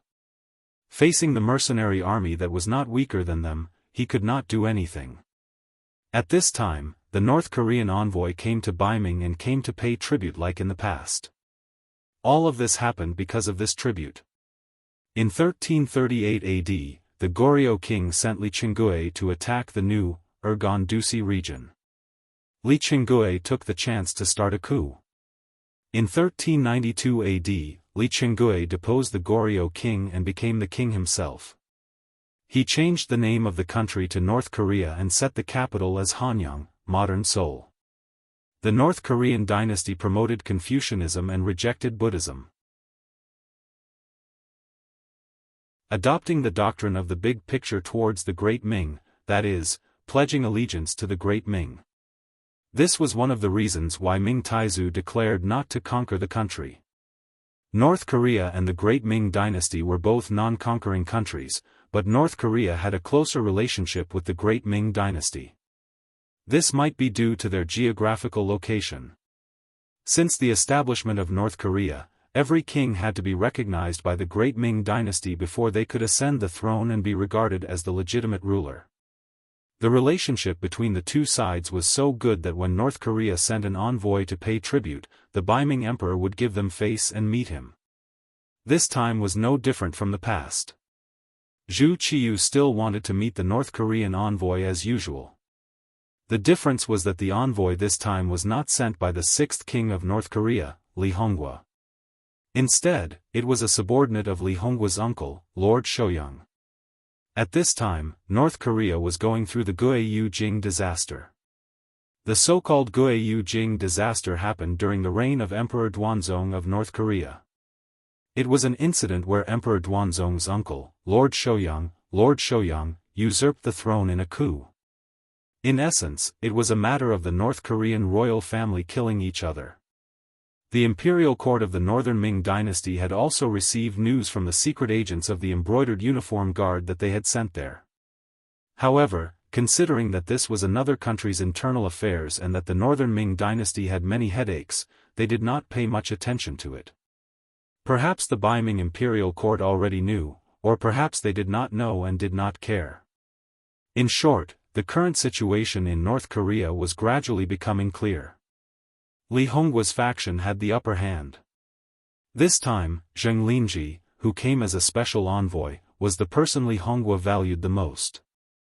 Zheng Linji had just been appointed by Li Hongwa before he came to Baiming. He was the leader of the North Korean Yi dynasty's highest administrative organization, the parliamentary government. He was at the first rank and was equivalent to the Prime Minister or Prime Minister of China. Sending such an important minister over was only for one thing. That was, once Li Meng completely defeated Li Hongxian, he would have a legitimate reason to request Northern Ming to make Li Meng the new king. Zhu Qiyu, who was at the banquet, did not care about the North Korean matter. Perhaps in his opinion, it was not a big deal. North Korea was just a small country and did not deserve his attention. However, Zheng Linji, who felt good about himself, did not think this way. When he came, Li Hongwa told him that in order to get Baiming support, he could do some things to show their existence. For example, the issue of mercenaries.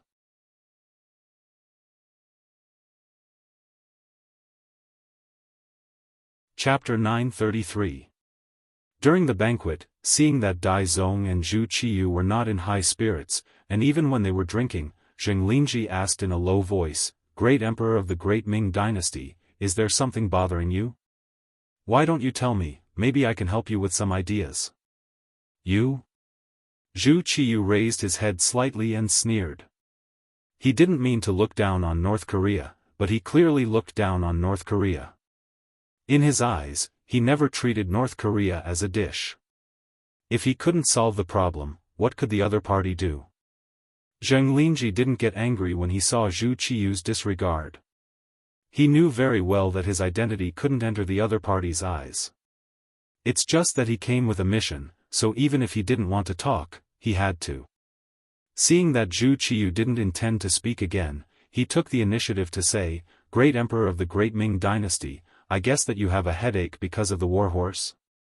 Zhu Qiyu, who didn't care at first, became more focused this time, and when he looked at Zheng Linji, he became more formal. Seeing that he had successfully attracted the other party's attention, Zheng Linji was happy and continued, "If it's because of this matter, I really have a way." "Oh." This time, Zhu Qiyu was even more surprised. He didn't expect that a small vassal state's minister would have some knowledge. If it was in the past, maybe he wouldn't care, but now, with a desperate mentality, he nodded and said, "Okay, then let's go to the palace after the banquet." "Thank you, Great Emperor of the Great Ming Dynasty." Zheng Linji nodded happily. He was excited that he had taken the first step. Thinking that this time, he could get the attention of the great Ming dynasty's emperor, then there would be no twists and turns and problems when Li Ji was conferred the title of king in the future. The banquet seemed to be particularly enthusiastic because of Zheng Linji's unexpected action, especially the emperor, whose face had been ugly for a long time, seemed to have forgotten his troubles at this moment, and there was a smile on his face. The other ministers didn't know the reason, so they could only make various guesses in their hearts. After the banquet, Zheng Linji was still sent back to the relay station by the carriage. However, the others did not know that he had already gotten off the carriage halfway and was heading straight for the palace. The mercenaries, or rather, the 5-star army, were getting stronger and stronger. Zhu Qiyu felt a strong sense of crisis. Therefore, he didn't dare to trust anyone in a meeting like this. He just let the chief eunuch Ji Ning take care of everything. When he saw Zheng Linji in the palace, Zhu Qiyu's expression had returned to its usual calm. Greetings to the great emperor of the great Ming dynasty. As soon as he entered the side hall, Zheng Linji knelt on the ground with a pious expression. Envoy, there's no need to be so courteous. Why don't you talk about what you discussed with me earlier? Zhu Qiyu stretched out his hand and gestured for them to rise. Thank you, Your Majesty. Zheng Linji slowly got up from the ground and explained his plan. If they want war horses, the best place to get them is naturally in the beginning city. Unfortunately, they have already forgotten who gave them everything they have. There is no land under the heavens. The actions of the 5-star army are indeed rebellious. Okay, envoy, you don't have to judge these. Let's talk about your plan. Zhu Qiyu said with displeasure. The 5-star army had already disobeyed his orders. This was naturally a provocation to the imperial power. He was not happy, so why would he bother others to talk about it in front of him? After Zheng Linji was reminded of this, his expression showed a bit of nervousness. He knew that he had to get some solid goods after all. Otherwise, he was afraid that the great Ming emperor would drive him away. Your Majesty, although there are many war horses in the beginning city and they can even be said to be strong, they have a fatal flaw. That is, everything they need must be transported by sea. As long as we can cut off this route, it is equivalent to holding down his weak spot. At that time, won't Your Majesty be in control? Sea route? Listening to this proposal that was not very new, Zhu Qiyu shook his head with a trace of disappointment on his face. Envoy, you are wrong. The leader of the 5-star army is the loyal duke of the great Ming dynasty. Why would I fight with him? Besides, the great Ming dynasty has been forbidden to go to sea for many years. There are no more ships. Your Majesty doesn't have any, but North Korea does. As long as Your Majesty agrees, this matter can be done by us. When the time comes, you can push all the responsibility to us. When the 5-star army agrees to Your Majesty's request, we will remove the blockade. In this way, they can't do anything about it. Zheng Linji said with a complacent look. These words were not said casually. It was the result of a long investigation by the North Korean Navy. Every time, the ships of the 5-star army would pass through their waters. After observation, they found that the other party seemed to be very careless. Every time, they only saw transport ships and did not see any escort ships. The number of ships of the 5-star army would not be many at a time, only about 30 ships. This strength was really not in the eyes of the North Korean Navy. If they suddenly attacked, there was a 90% chance that they would sink and cause heavy damage. Once this supply line was cut off by the sea, the position of the 5-star army would be awkward. At this time, Northern Ming was the mediator as one of the great powers of the Celestial Empire. Naturally, they could appear with a condescending attitude and propose some conditions for the exchange. After all, North Korea was a vassal state of Beiming. They would listen to them. With just one word, they could restore the sea route.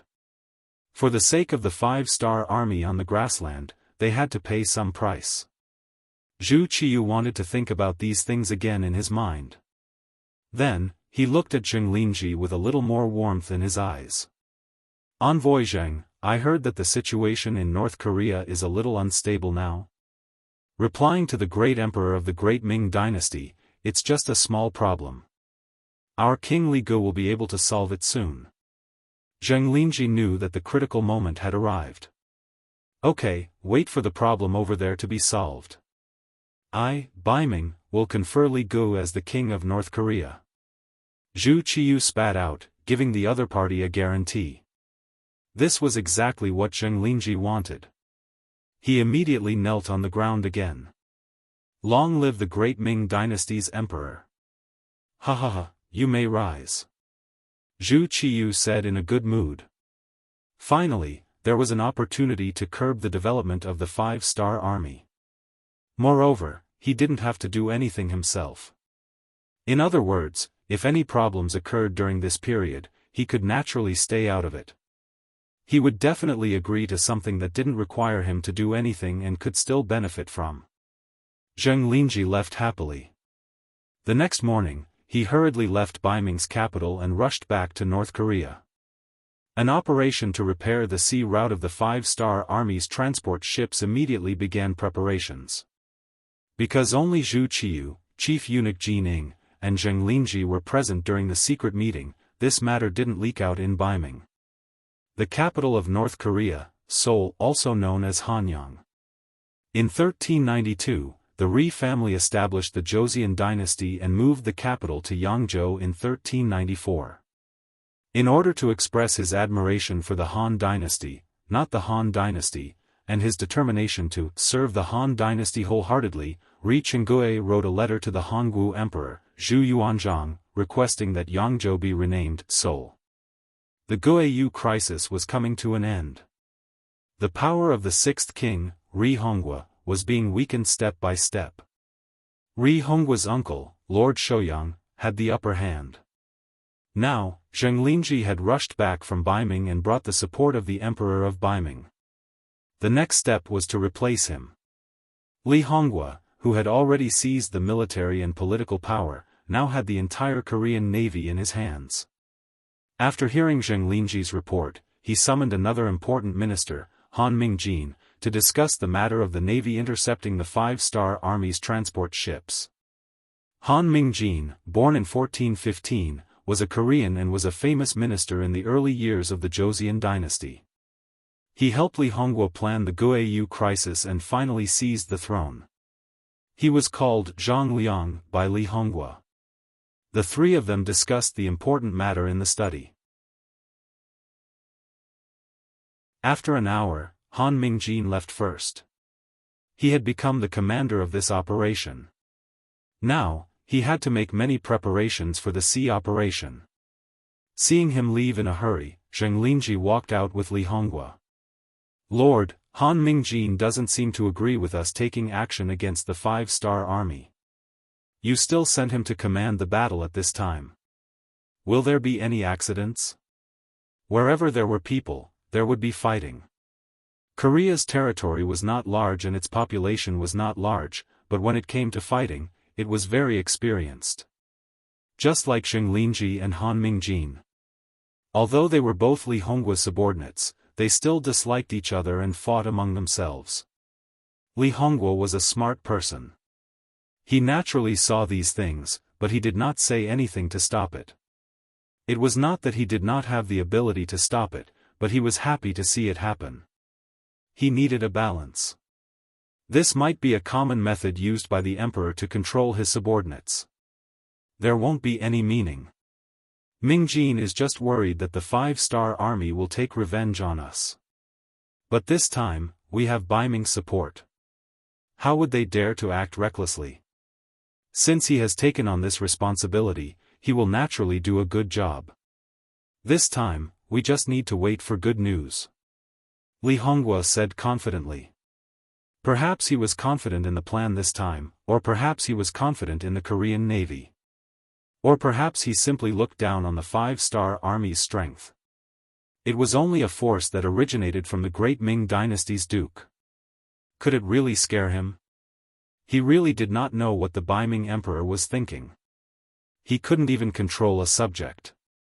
It was no wonder that the great Ming dynasty was divided. Of course, Li Hongwu did not know that he was looking at the sky from the bottom of a well. He also did not know that his stupid arrogance had caused him to provoke an opponent. The entire Korea would be completely destroyed because of his actions.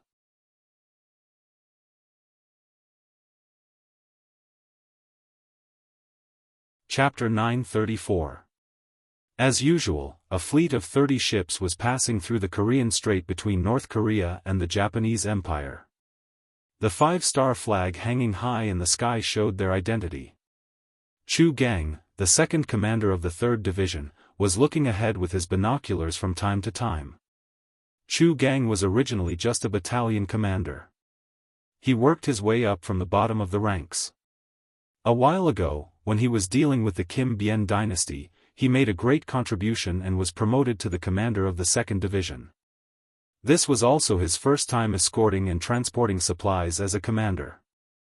Now that he had become a regiment commander, his status was different from before. The phrase, "stand higher and see further," was exactly what he was feeling at this moment. Looking ahead, North Korean ships would appear in the Korean Strait from time to time, which made him very unhappy.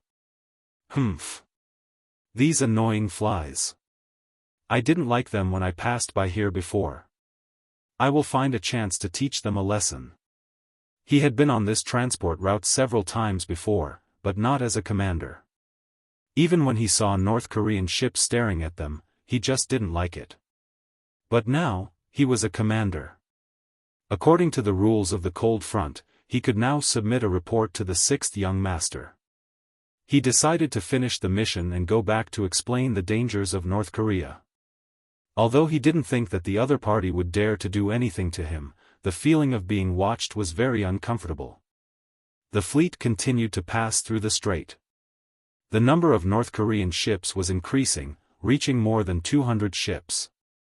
Chu Gang, who was standing in the command room, felt a little strange. What's going on? How come there are so many North Korean ships this time?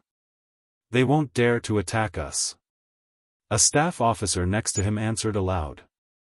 Anyone could hear the arrogance in his voice. What was the Cold Front? It represented the strongest combat power. So far, except for the 1st Cavalry Division, which was personally appointed by the 6th young master, they didn't think highly of any other army. For the staff officer's words, everyone nodded in agreement, including Chu Gang. They didn't think that anyone would dare to attack them. Or rather, someone dared to do it, but it definitely shouldn't be the North Korean Navy that they had always looked down on. Regardless of whether you believe it or not, more and more North Korean ships appeared, and they came within 100 meters of the ship under the flag that they wanted the mercenaries to stop the ship for inspection. No matter what, this was the other party's territory. Although they had never been inspected before, they actually had the right to make such a request. In the face of this reasonable request, for a time, many ships couldn't help but slow down, some even stopped. Oh no, they might really attack. Immediately send out the signal flag to inform the other ships to pass through quickly. At the same time, prepare the cannons to fire. Chu Gang quickly reacted after a scream in his heart, especially when he saw the North Korean ships accelerating towards his fleet through the binoculars. The bad feeling grew stronger and stronger. After the order was given, the flag bearers quickly rushed to the bow of the ship to convey the commander's orders. At this moment, the North Korean ships that were approaching also began to move. They first accelerated and rushed to the side of the 5-star Army's fleet. Then, in a planned manner, 7 or 8 ships surrounded one of the 5-star Army's ships. The deck of the ship was filled with North Korean soldiers holding bows and arrows. When the distance was less than 100 meters, the bows and arrows rained down like rain. The long-prepared attack began. They didn't prepare, or rather, they didn't think that a small North Korean would dare to attack them. The moment they met the enemy, the 5-star Army suffered a loss. A few of the 5-star army officers that were prepared to shout were shot by arrows, either dead or injured. This was a battle that they weren't prepared for, and it was also an unequal battle. Since they weren't prepared, and the number of ships was 8-1, the 2nd Regiment of the 3rd Sea Division fell into a difficult situation as soon as they met the enemy. Dozens of officers and soldiers were caught off guard and shot by the arrows. They either fell to the ground or fell into the hands of the soldiers. The 5-star army, which only had 2 battalions guarding the ships, fell into a disadvantageous position. Considering the fact that they had to escort more supplies, the 2nd Regiment didn't send out all of its members. The 1st Regiment only sent out 2 battalions of the 5 battalions. Even with the addition of the commander and some officers, there were only about 800 people. Divided into 30 ships, there were less than 30 soldiers on each ship. The North Korean Navy sent out more than 200 ships and more than 10,000 soldiers. This kind of disparity, in addition to the fact that one side came prepared and the other was unprepared, the battle instantly became one-sided. After the North Korean ships gained the upper hand, they quickly began to close in. When the distance between them was less than 20 meters, a large wooden plank that had been prepared beforehand was thrown out, forming a temporary passage between the two ships. Fire the cannons. Commander Zhou Gang on the main ship saw that the situation was getting worse and worse. He first took a gun from the staff officer beside him and shouted. At this moment, his eyes were red. The fleet was under attack, and as the commander here, if he couldn't solve the problem, then whether he returned or not, only death would await him. Whether it was for his duty or for the dignity of Ling Feng, he couldn't afford to hesitate at this moment. Commander, our ships are too close to the enemy's ships. If we fire now, we might hurt our own people. When the cannoneer heard the order, his face was first shocked, then he said with difficulty. Don't worry so much, the ships that stopped have no chance of leaving. Even if the soldiers die, we can't let them and their supplies fall into the hands of the North Koreans. Quickly fire the cannons. The situation was so tense that Zhou Gang didn't have time to think about so many problems.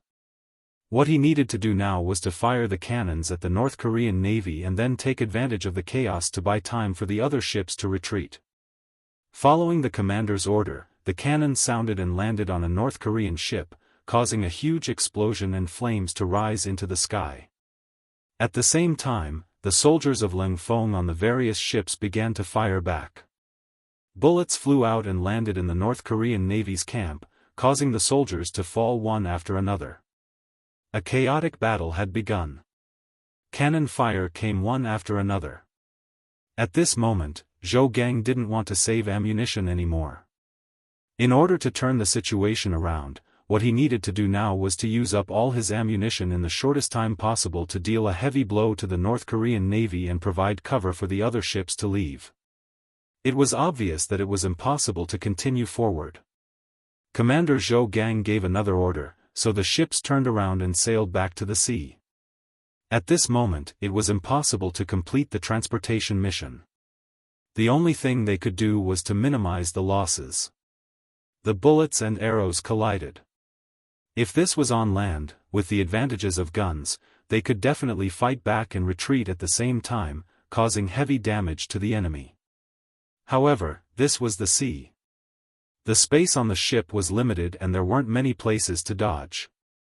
Many soldiers were forced to retreat to a corner and were shot to death by the arrows. The battle had only lasted for half an hour, but the soldiers on 3 ships had already been killed and the ships had been taken over by the North Korean Navy. Concentrate the last of the cannons and sink those 3 ships. With a face full of joy, Zhou Gang gave the order to fire his own ships. Since the ships had already been taken over by the enemy, they couldn't snatch them back. Now, they could only sink them and not let the enemy gain any benefits. At the same time, order the other ships to retreat quickly. Don't fight. Tell the soldiers that we will definitely take revenge today, but for now, we should immediately leave the battlefield. Zhou Gang's eyes were red as he gritted his teeth and ordered the fleet to retreat. Orders were issued one after another, and cannonballs flew down, hitting the 3 ships that were about to become their spoils of war. One of the cannonballs unfortunately landed on another ship that was retreating, and a raging fire seemed to illuminate this part of the sea. From the start of the battle to the end, it was less than 4 hours. The 5-star army had lost 4 warships, and more than 500 soldiers were dead or injured. This kind of loss was more than 50% of the naval battle. It was the greatest loss since the establishment of the Cold Front Navy. Zhou Gang, who had retreated far away, stood at the back of the ship. Looking at the huge fire in the distance, his eyes were red as he swore that he would definitely take revenge for today. He would definitely make the North Koreans pay a heavy price for what they had done today. Han Mingjin stood on the largest North Korean ship and looked at the 5-star army ships that were slowly retreating. He didn't say anything for a long time.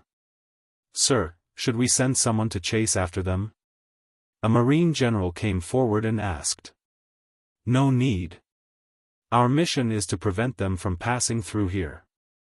Now that we have achieved our goal, we can retreat." Han Mingjin shook his head and rejected the suggestion to continue chasing.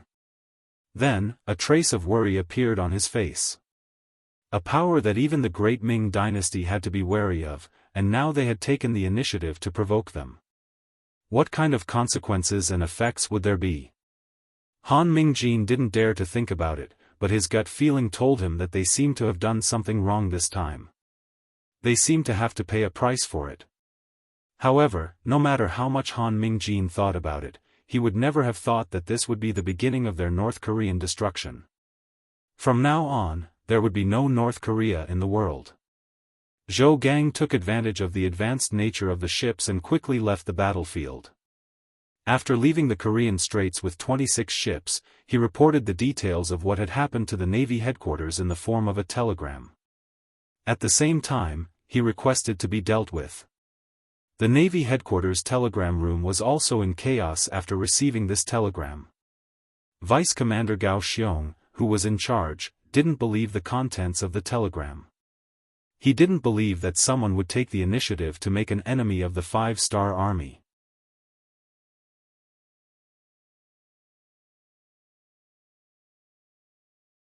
Chapter 935. Call back immediately and confirm if it's true. Hurry. Although Gao Xiong knew that the officers under him would not have the guts to make a false report, he still needed to confirm it. Soon, the verified telegram was sent back. Zhou Gang used his head as a guarantee. Gao Xiong knew that things would not go wrong. He quickly said to the adjutant beside him, "Let's go to the palace." At this moment, the palace of Qiqian City was extremely tense. It was only because the second madam was about to give birth. According to the authoritative doctor, Zhao Yanmei, the child should be born in a few days. Because of this, the atmosphere in the palace was extremely tense. When someone walked past the second madam's palace, their footsteps would be much lighter, as if they were afraid that they would make a noise and disturb the madam. That would be too great a crime. Yang Chendong, who had always been calm in the face of trouble, also showed the nervousness of being a father at this moment. In both his previous life and this life, he had experienced a lot of bullets and seen countless moments of life and death. However, this was the first time he had his own child. People were always full of respect for the unknown. At this moment, he was no exception. Nervousness and apprehension had been wrapping around him. Beta Persei changed his usual carefree attitude and carefully came to Yang Chendong's side and whispered, "Young master, Deputy Commander Gao is here. He said that he has something important to say to you." Yang Chendong, who was already a little nervous, frowned after hearing Beta Persei's words. No one did not know what time it was, but Gao Xiong still came. This was enough to show the importance of reporting. "Okay, tell him to wait in the side hall." In the side hall, Gao Xiong received the telegram from Zhou Gang and handed it to Yang Chendong. Then he lowered his head and said, "Sixth young master, I have sent a second telegram to confirm the authenticity of this matter." What a bold North Korean navy. We did not go to find trouble with them, but they dared to find trouble with us. They really don't know what's good for them. Yang Chendong read the report. After seeing that 4 ships had sunk and nearly 500 soldiers had died, he suddenly slammed the table. His eyes were filled with a terrifying light. Yes, I am also responsible for this matter. Our Marine headquarters has never paid attention to this problem. We always thought that no one would dare to do anything to us, so we were careless and gave the enemy an opportunity. I am sorry. Seeing that Yang Chendong was angry, Gao Xiong quickly bowed his head and admitted his mistake. The Marine headquarters is indeed responsible. Some people have been blinded by victory. This incident is a wake-up call for us. Underestimating the opponent at any time is a fatal behavior. You have to use this incident to reflect on yourselves. Yes, 6th young master. I will reflect on my actions. Knowing that Yang Chendong was greatly dissatisfied with this matter, Gao Xiong needed to express his stance. You don't need to reflect on yourself. This time, everyone is responsible. After you go back, immediately hold a meeting and carry out self-reflection activities.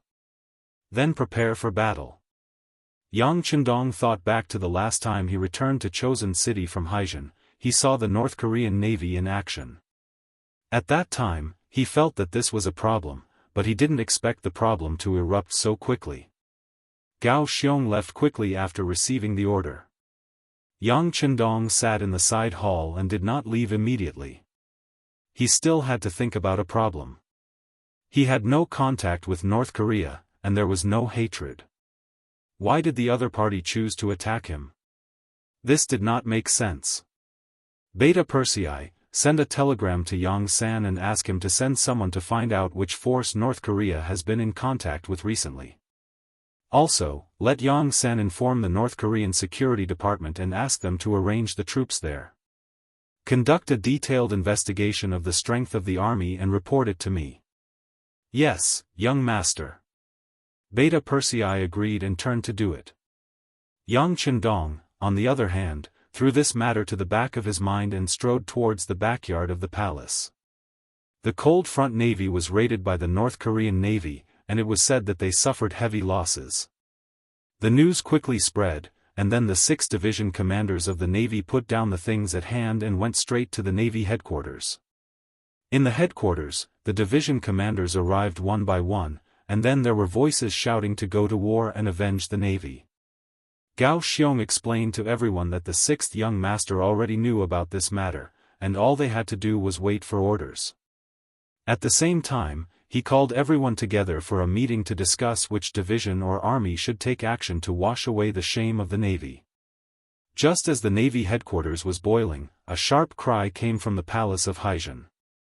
Yang Chendong's eldest daughter was born. It had a chubby face, 2 rows of curved eyebrows, a pair of big, bright eyes, a small nose, a pair of bodhisattva ears, a small, chubby mouth, and a round double chin under the mouth. Her hands were chubby, and her fingers were short and thick. She was very cute. Carefully hugging the eldest daughter in his arms, Yang Chendong couldn't close his mouth from smiling.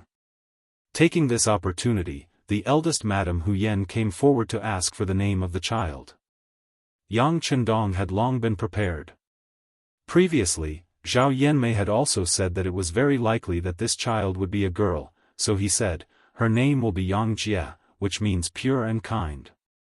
Her nickname will be Lele, and she will be happy for the rest of her life. Lele's voice made the palace really lively for a while.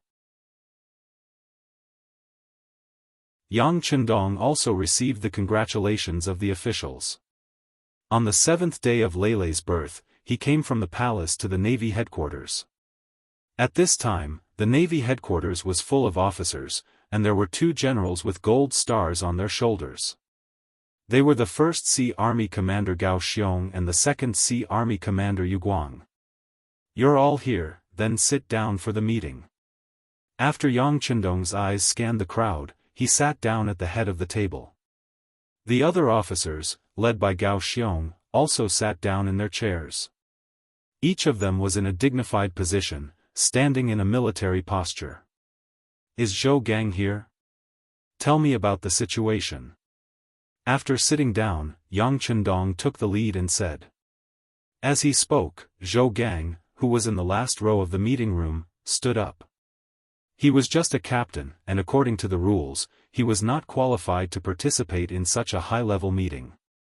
It was only because he was a participant in this battle that he made an exception. "Sixth young master, the situation is like this." Although he had reported the ins and outs of the situation more than once since returning to Crimson City, this was the first time he reported in front of the sixth young master.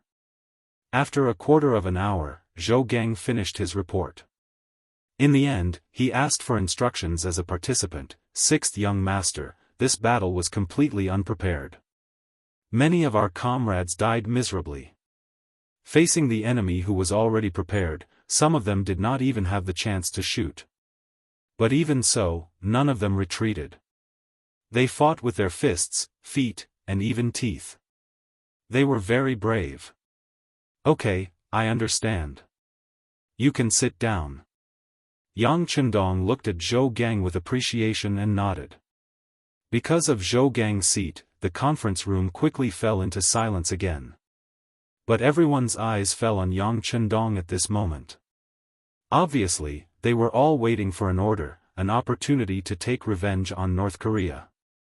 Not letting everyone wait for long, under Yang Chendong's signal, Beta Persei first wrote some documents and sent them one by one to the 2 commanders and 6 division commanders. "Everyone, take a look. This is the information from the Security Department. More than a month ago, North Korean envoy Zheng Linji entered Beiming's Kyoto to pay tribute. And it was also more than a month ago that Northern Ming had proposed to buy horses from the Prairie City. However, because they wanted to trade on credit, they were rejected by us." The two things that seemed to be unrelated were now mentioned by Yang Chendong together, and the faces of several officers became dark. So, North Korea's attack at sea should have a lot to do with Beiming? Just as everyone's thoughts were changing, Yang Chendong once again gestured to Beta Persei, and another document and map were sent to the hands of the officers above the division level. These are 2 maps of North Korea obtained by the Intelligence Department.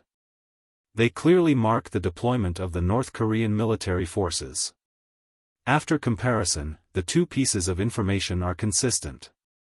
It should be true and credible. If you have any opinions, you can speak up. What else is there to say? Of course, we'll fight. This time, no matter who ordered the North Korean Navy to fire at our 5-star army, it's a provocation. They should be prepared for our retaliation. Deputy Commander Gao Xiong was the first to speak. It seemed that Gao Xiong was a little agitated and even a little straightforward, but in fact, he had already expressed his attitude. The enemy this time was only the North Korean army, and it had nothing to do with Beiming. This was also the reason why Yang Chendong wanted to explain the North Korean diplomatic mission to Beiming to everyone first. If he didn't make some things clear now, the officers below would inevitably figure it out. If this matter was related to Beiming, then after the war with North Korea, would they fight Beiming? Even if the Great Ming Dynasty had been divided into the south, Beiming's territory was still not small. A lot of preparation was needed to take down Beiming. With Yang Xie's current strength, he didn't have the appetite to take down Beiming. It wasn't that the 5-star army wasn't strong enough, but that Yang Xie wasn't strong enough. If they fought now, there was a high chance of winning the final victory.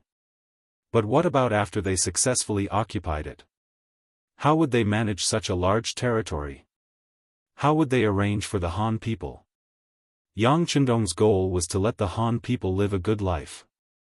He wanted them to walk at the top of the world and become the most respected race in the world. If they only took down Beiming but couldn't manage it, and instead let the people live a bitter life, then it would go against his original intention. This wasn't what Yang Chendong wanted to see and hoped for.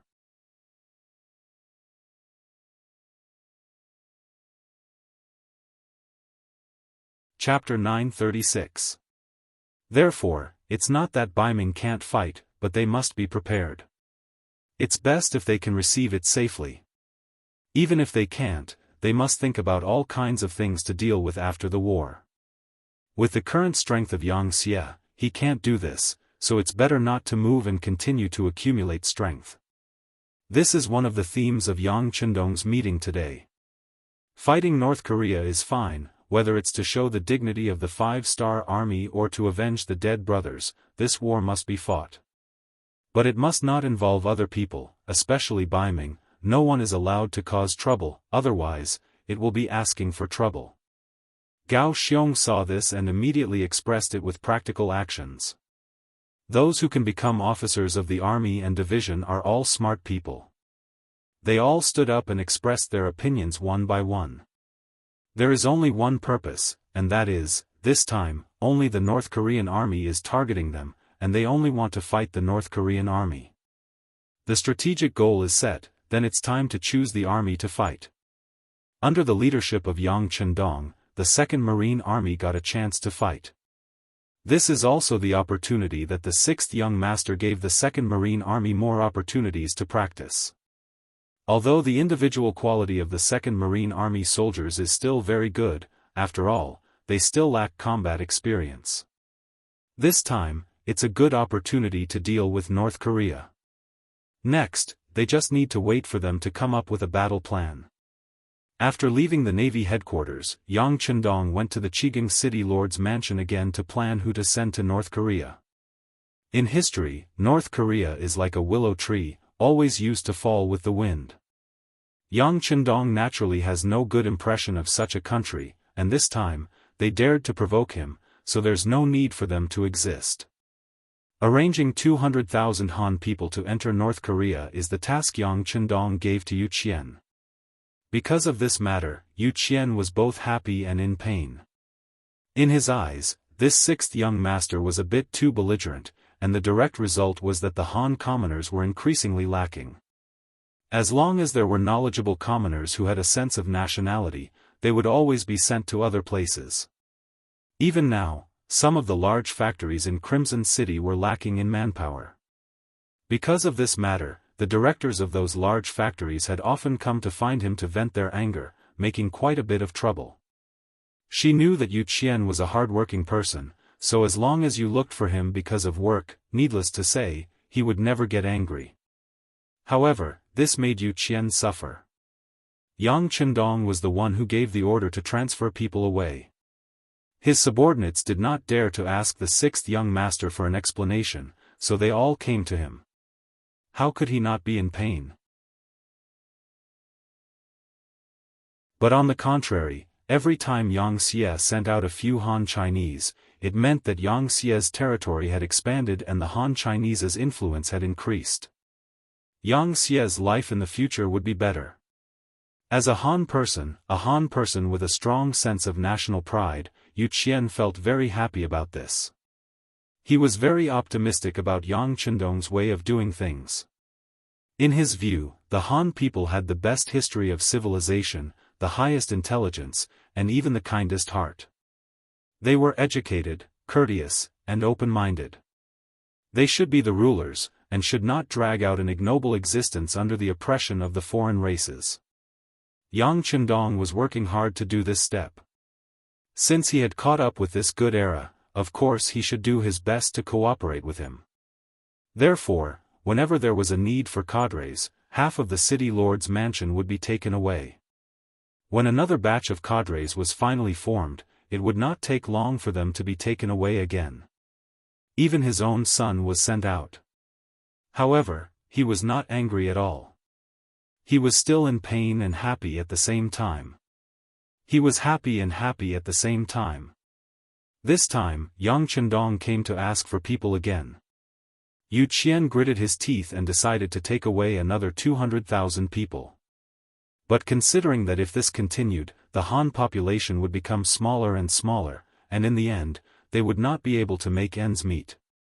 Thus, he couldn't help but remind Duke Zhongdan of the Han people that were brought back with money, other than the elderly and children, there are less than 2 million adult men and women left after several transfers. Moreover, most of them are illiterate. It is too difficult to train these people without any foundation. I'm afraid that it won't be so easy next time. Rest assured, City Lord. The south of the Great Ming Dynasty is currently at war, and I have already arranged for people to take in the Han commoners. At that time, there will be many homeless commoners who can no longer live and will be transported to Crimson City. There will be a large number of them, and it will be enough to make up for the shortage. However, it will take a lot of effort to train them. After all, in the future, they will represent the Han people and go to various places to be masters. In terms of quality, they must be improved. I do not wish for their gluttony and laziness to lead to the dissatisfaction of the other races. If that is the case, no matter how many troops we have, it will not be enough. Yang Chendong replied with a smile. While he was exporting, he did not forget to import. He repeated this process over and over again. The commoners who entered Crimson City were ignorant and poor, while the commoners who left were knowledgeable and knowledgeable.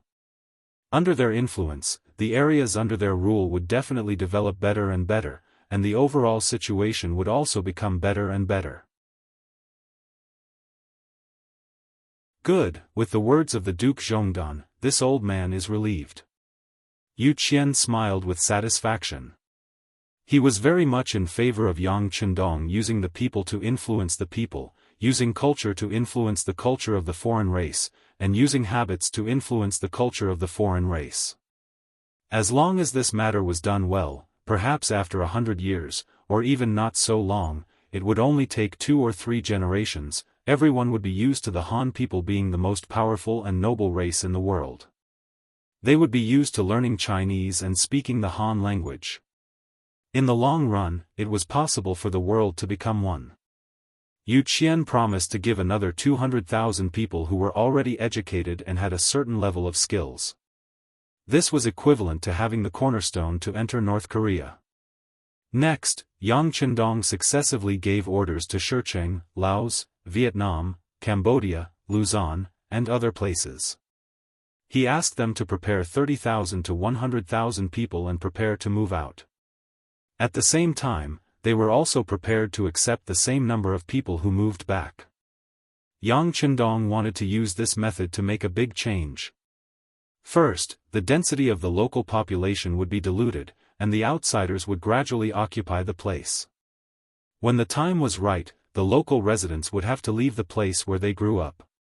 In this way, these people would become rootless trees, and there would be no need to worry about what they would do. This was a long-term work, and it was also a big project. Only someone like Yang Chendong, who had a huge territory and enough financial resources, could do this. Yang Chendong, who had been busy for a day, returned to the palace. The first thing he did was to go to the second husband's bedroom to see his eldest daughter, Lele. Lele had been born for more than 10 days. Her eyes could already see the outside world clearly. Her big eyes were very cute.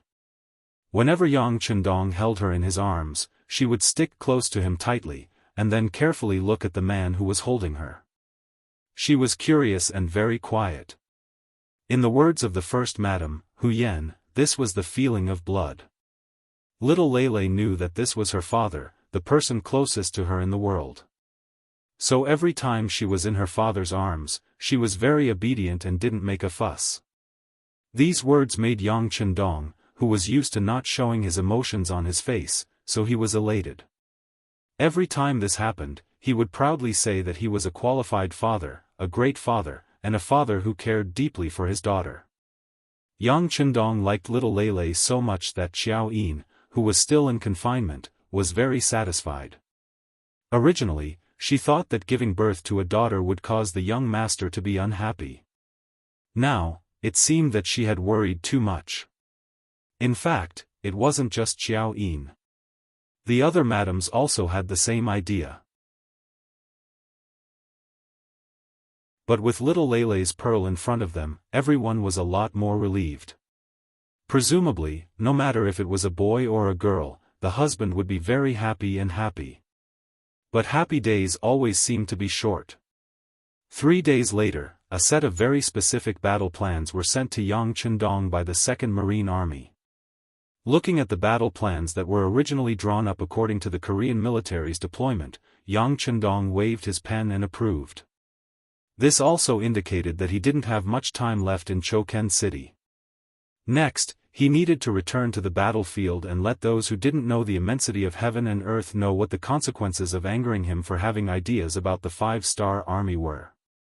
At the end of the 8th month of the year 1454, more than 600 ships of various sizes, including 6 large warships, Nu No. 4, Nu No. 5, Nu No. 6, War God No. 4, No. 5, and No. 6, more than 100 medium-sized warships, several hundred small warships, and more than 100 transport ships. Under Yang Chendong's personal leadership, the 2nd Marine Army was mobilized. The 4th Marine Division, 5th Marine Division, and 6th Marine Division, totaling more than 20,000 people, left Choken City's naval port and headed straight for the Korean kingdom thousands of miles away. After years of continuous efforts by Choken City's shipyard, the warships had been converted from wind and human power to combustion power. The technology couldn't be said to be very mature, especially in terms of flexibility. There was still a lot of room for improvement. But in terms of speed, it was already very fast. Especially those small warships. Once they entered the sea, they were like fish. Whether it was forward or backward, whether there was wind or no waves, whether it was sunny or rainy, their speed was extremely fast. This time, these hundreds of small warships acted as scouts. They guarded the 2 sides of the large fleet and headed straight for the Korean kingdom. Along the way, whenever they encountered a ship that wasn't on their side, they would stop it if they could. If they couldn't, they would use cannons to sink it. In short, they were not allowed to spread the news.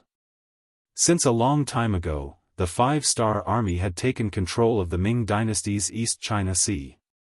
Usually, the number of ships that could be seen here was very limited. This made it easy for them to clean up. Along the way, they sealed off all information. A few days later, they arrived at the Korean Strait and bumped into the first batch of Korean naval forces. You're tuning in to the Unparalleled SwordWill YouTube channel. Don't forget to subscribe and join us on this journey to catch the most captivating stories.